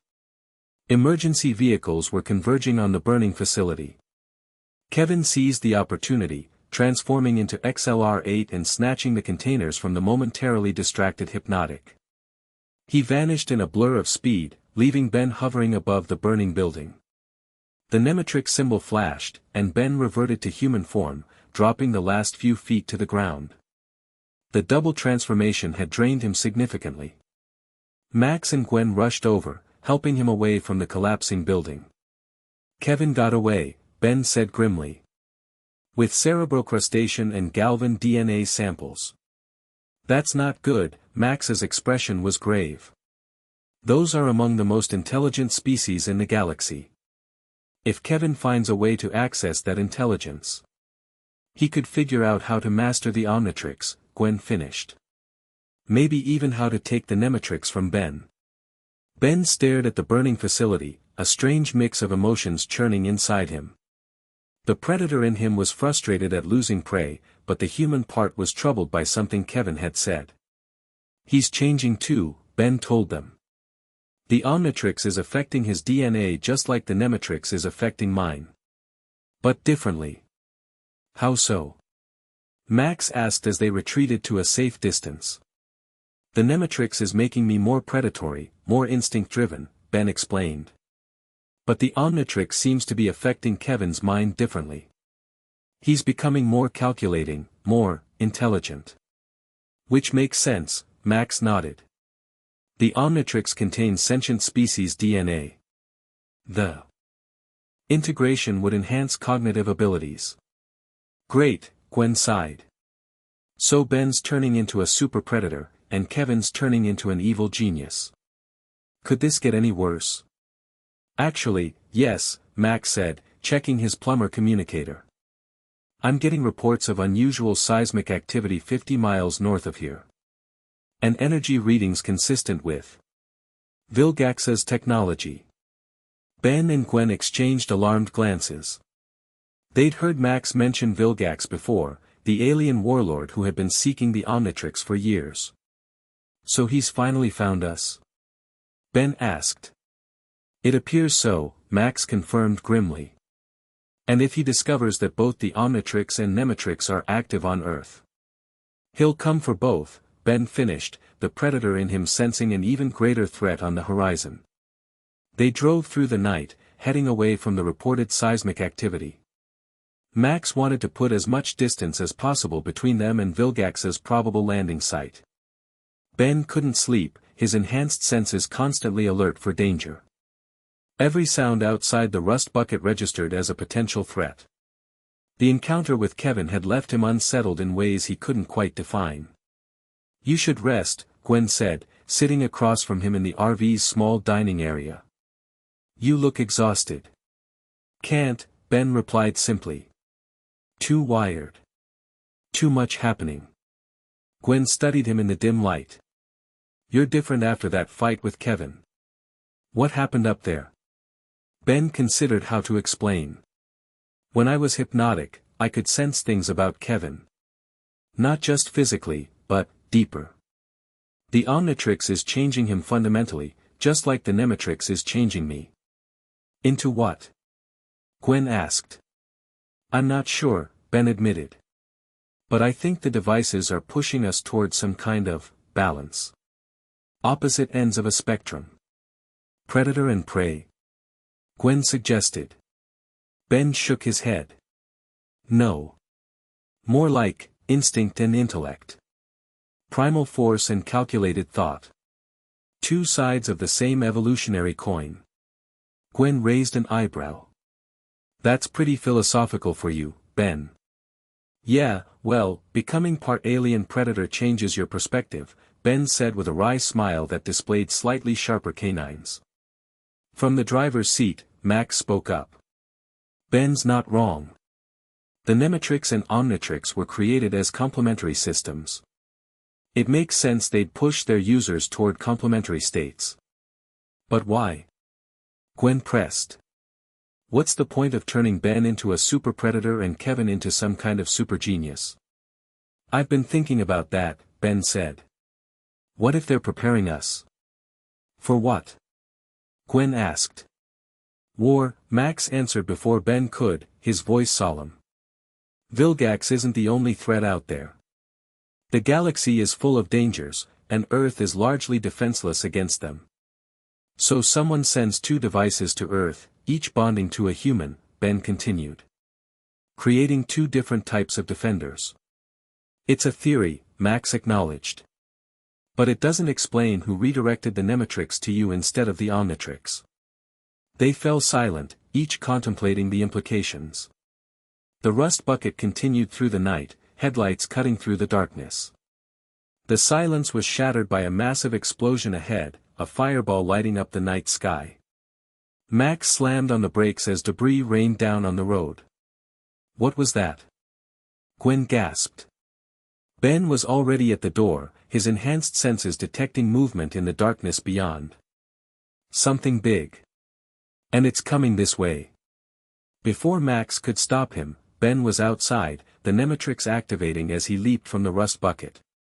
His body expanded into Tyrannopede, the massive centipede-like predator that was one of the Nemetrix's most powerful forms. The transformation swept over him like a tidal wave of primal instinct.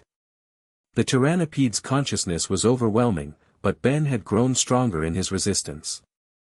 He directed its focus toward the threat approaching from the darkness. Through the trees emerged a massive figure, 10 feet tall, muscular, with tentacle-like appendages on its face. It wore armor that seemed to pulse with energy, and its eyes fixed on the Tyrannopede with calculated menace.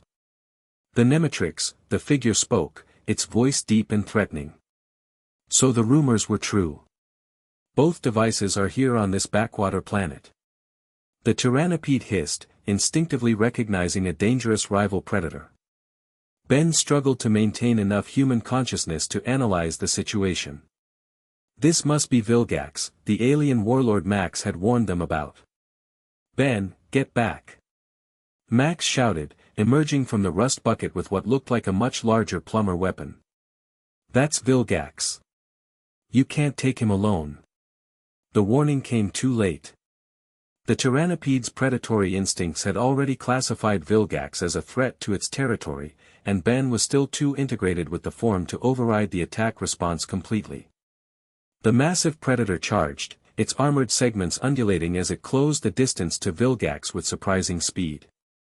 The warlord stood his ground, unimpressed by the charging behemoth.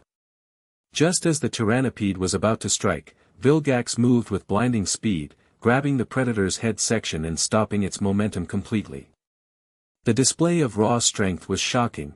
Tyrannopede was one of the physically strongest predators in the Nemetrix.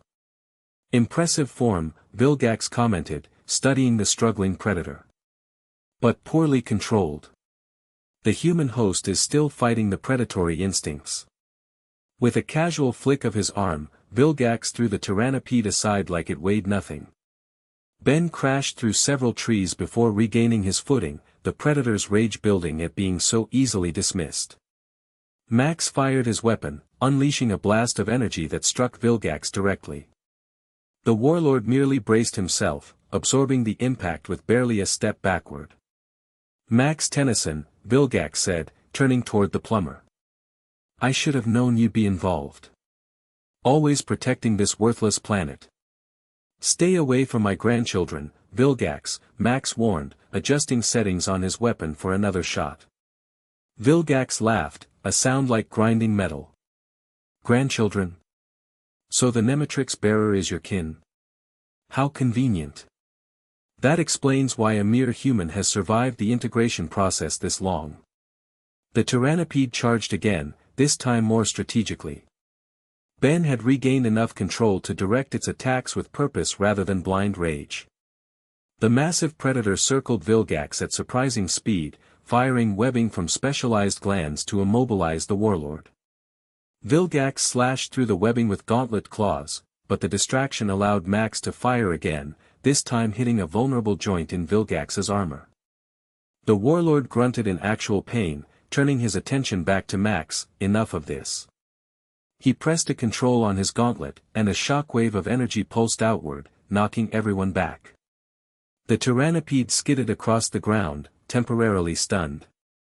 When Ben recovered, he found Vilgax standing over Max, who lay unconscious beside his damaged weapon. "Grandpa!" Gwen shouted from the doorway of the rust bucket, her hands glowing with pink energy. She fired a blast at Vilgax, catching him off guard. The energy struck his armor, creating cracks in its surface. Vilgax staggered back, genuinely surprised by the effectiveness of her attack. "Magic," he growled. "On Earth? Interesting." The Tyrannopede used the distraction to strike, massive jaws clamping onto Vilgax's arm. Even the warlord's incredible strength couldn't immediately break the predator's grip. "Release me, beast!" Vilgax commanded, pounding on the Tyrannopede's armored head with his free fist. Each blow would have shattered concrete, but the predator held firm, driven by protective rage. Gwen continued her magical assault, each blast more focused than the last as she instinctively refined her abilities under pressure. The combined attack was actually pushing Vilgax back. The warlord reached some internal decision. Enough testing. Time to end this. He pressed another control on his gauntlet. A high-pitched sound filled the air, painful even to human ears but absolutely devastating to the Tyrannopede's sensitive receptors. Ben roared in agony, releasing Vilgax and writhing on the ground. "Sonic disruptor," Vilgax explained casually to Gwen. "Calibrated specifically for predatory nervous systems. Your cousin won't be transforming again anytime soon." The Nemetrix symbol on the Tyrannopede flashed erratically, the transformation destabilizing. Ben reverted to human form, collapsing unconscious from the neurological shock. "Ben!" Gwen cried, redoubling her magical assault. But without Ben's support, Vilgax easily weathered her attacks, advancing slowly. "Your abilities are impressive for one so young," Vilgax said, studying her with clinical interest. "But untrained. Raw power without technique." With a casual backhand, he swatted Gwen aside, sending her crashing into the side of the rust bucket. She slumped to the ground, dazed but still conscious. Vilgax turned his attention to Ben, reaching down to examine the Nemetrix. Psychobosa's creation. Crude but effective. "And now, it's mine." Just as his fingers touched the device, a blast of fire struck him from behind. Vilgax turned to find Kevin Levin standing at the edge of the clearing, transformed into heat blast. "Back off, squid face," Kevin warned. "That Nemetrix is reserved for me." "The Omnitrix as well," Vilgax observed, his eyes narrowing. Two human children, each bearing one of the most powerful devices in the galaxy. How unexpected. Kevin's fiery form advanced. "Yeah, well, expect this." He unleashed a torrent of flame that engulfed Vilgax completely. When the fire dissipated, Vilgax stood unharmed, his armor glowing slightly from the heat but otherwise intact. "Pyronite abilities," Vilgax noted. "Useful, but not against my armor." Kevin switched forms, becoming Diamond Head. "How about this, then?" He fired crystal shards that penetrated the weakened sections of Vilgax's armor where Gwen's magic had damaged it. Vilgax actually winced, green blood seeping from where the crystals had found flesh beneath the armor. "So you have some skill with the Omnitrix. Impressive, for a human." "I'm just getting started," Kevin replied, charging forward with crystalline blades extended from both arms. Vilgax met the charge head-on, trading blows with the transformed team. Kevin's Petrosapian form was durable and strong, but Vilgax was clearly holding back, studying Kevin's techniques and adaptations. "Why are you here, Kevin?" Gwen asked, having recovered enough to create a protective barrier around Ben's unconscious form. "Why help us?" "I'm not helping you," Kevin grunted between blows. "I'm protecting my investment. No one gets the Nemetrix but me." Vilgax laughed again. "Such petty squabbles over power you barely understand. The Omnitrix and Nemetrix together could reshape galaxies, and you use them for theft and territorial disputes." "Yeah, well, we're teenagers," Kevin shot back, morphing one arm into a massive crystal hammer that actually staggered Vilgax when it connected. "What's your excuse for being a jerk?" The warlord's eyes narrowed. "Enough games." He reached to his belt and drew a sword that hummed with energy. "Let's see how your crystal form fares against a Tekadon disruptor blade." The sword slashed through Kevin's crystal arm like it was butter, sending chunks of diamond material scattering across the ground. Kevin cried out in pain, staggering back. "Kevin!" Gwen called, torn between maintaining the barrier around Ben and helping Kevin. "Stay with Ben," Kevin ordered, surprising her with his concern. "I can handle this oversized calamari."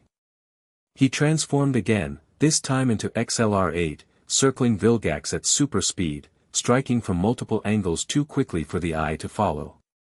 But Vilgax seemed to anticipate the attacks, his sword moving with precision to block or counter each one. "Predictable," Vilgax commented.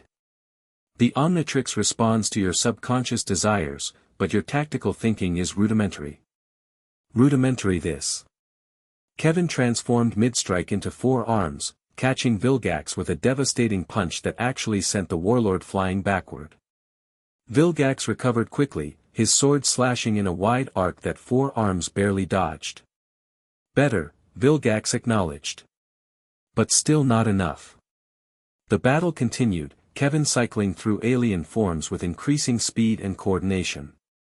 He was learning, adapting with each transformation. The Omnitrix's influence was accelerating his strategic thinking, just as Ben had observed earlier. Meanwhile, Gwen maintained her protective barrier around Ben while trying to revive Max.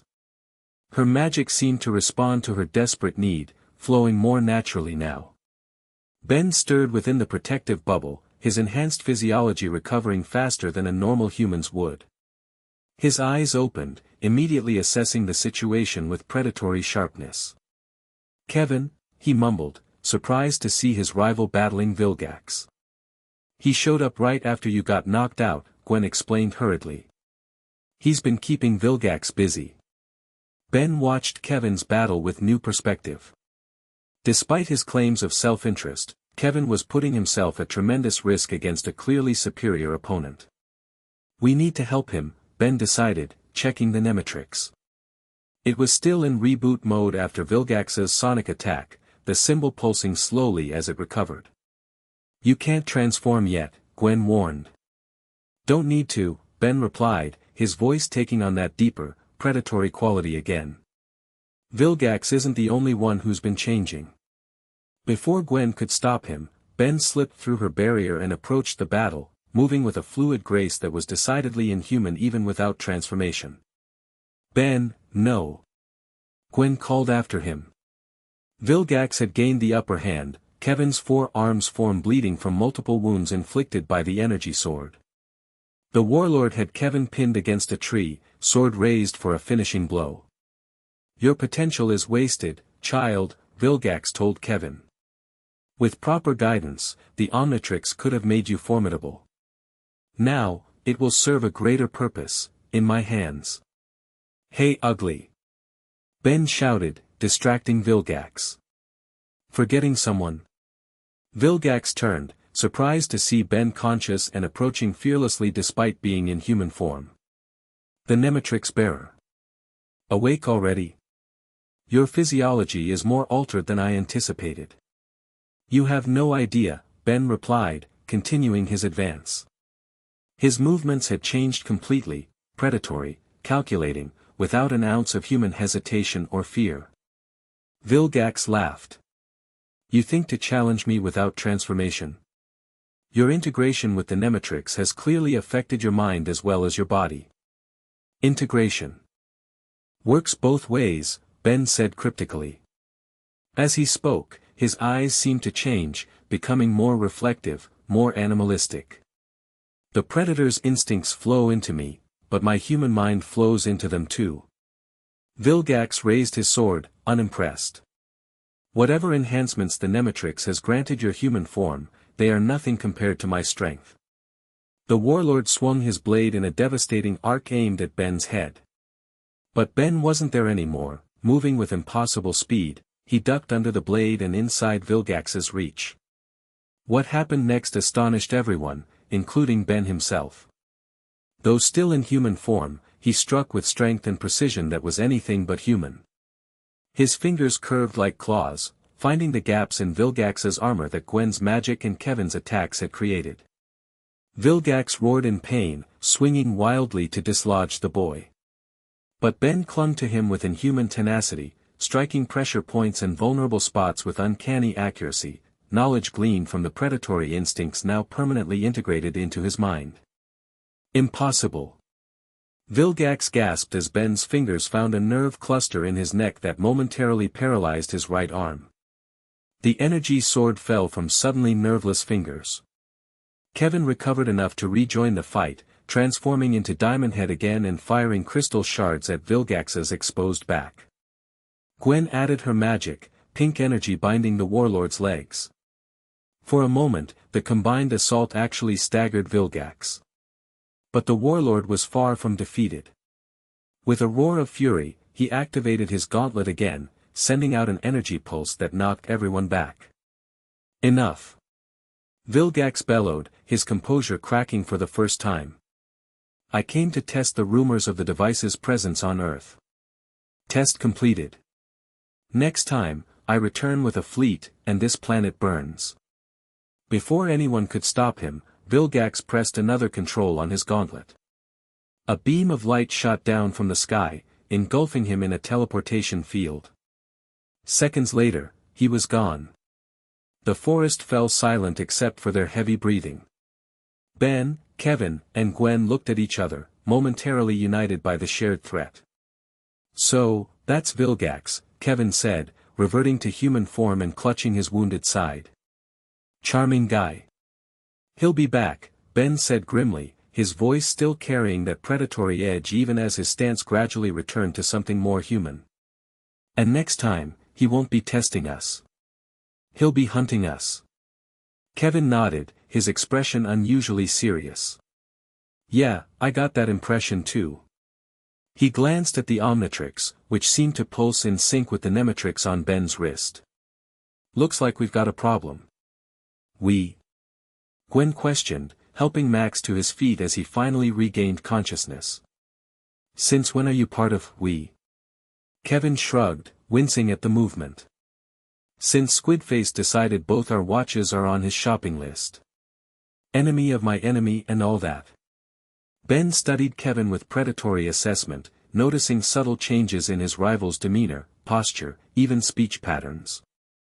The Omnitrix was changing Kevin just as the Nemetrix was changing him, but in different ways. Making him more calculated, more strategic. He's right, Ben told Gwen and Max, we need to work together. Vilgax wants both devices, and neither of us can stop him alone.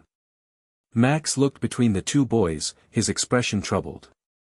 A temporary alliance might be necessary, but Kevin, you need to understand something. Those DNA samples you stole. Using them to mess with the Omnitrix or try to control the Nemetrix could have catastrophic consequences. Kevin's expression hardened briefly, then softened in a way that surprised them all. Yeah, I'm starting to get that. These things aren't just weapons or tools.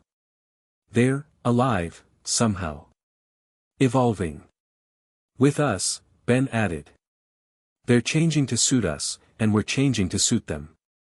An understanding passed between them, a recognition of shared experience that transcended their rivalry. Both were becoming something more than human, walking parallel but different evolutionary paths. So what now? Gwen asked. Now, Max said, examining his damaged plumber weapon, we prepare. Vilgax won't waste time. His return is inevitable. And we need to be ready, Ben agreed, the Nemetrix finally reactivating on his wrist. All of us. Kevin looked down at the Omnitrix, then back at Ben. Don't think this makes us friends, Tennyson. When Vilgax is dealt with, we still have unfinished business. Ben nodded, a predatory smile revealing slightly sharper teeth. Wouldn't have it any other way, Levin. As dawn broke over the devastated clearing, the four unlikely allies began planning for the war that was coming, a war that would determine not just the fate of two alien devices, but potentially the future of Earth itself. And through it all, the Nemetrix and Omnitrix continued their work, reshaping their bearers into something new. Something that even Vilgax might come to fear. The end. Thank you for watching this video. Please be sure to subscribe to our channel and like this video.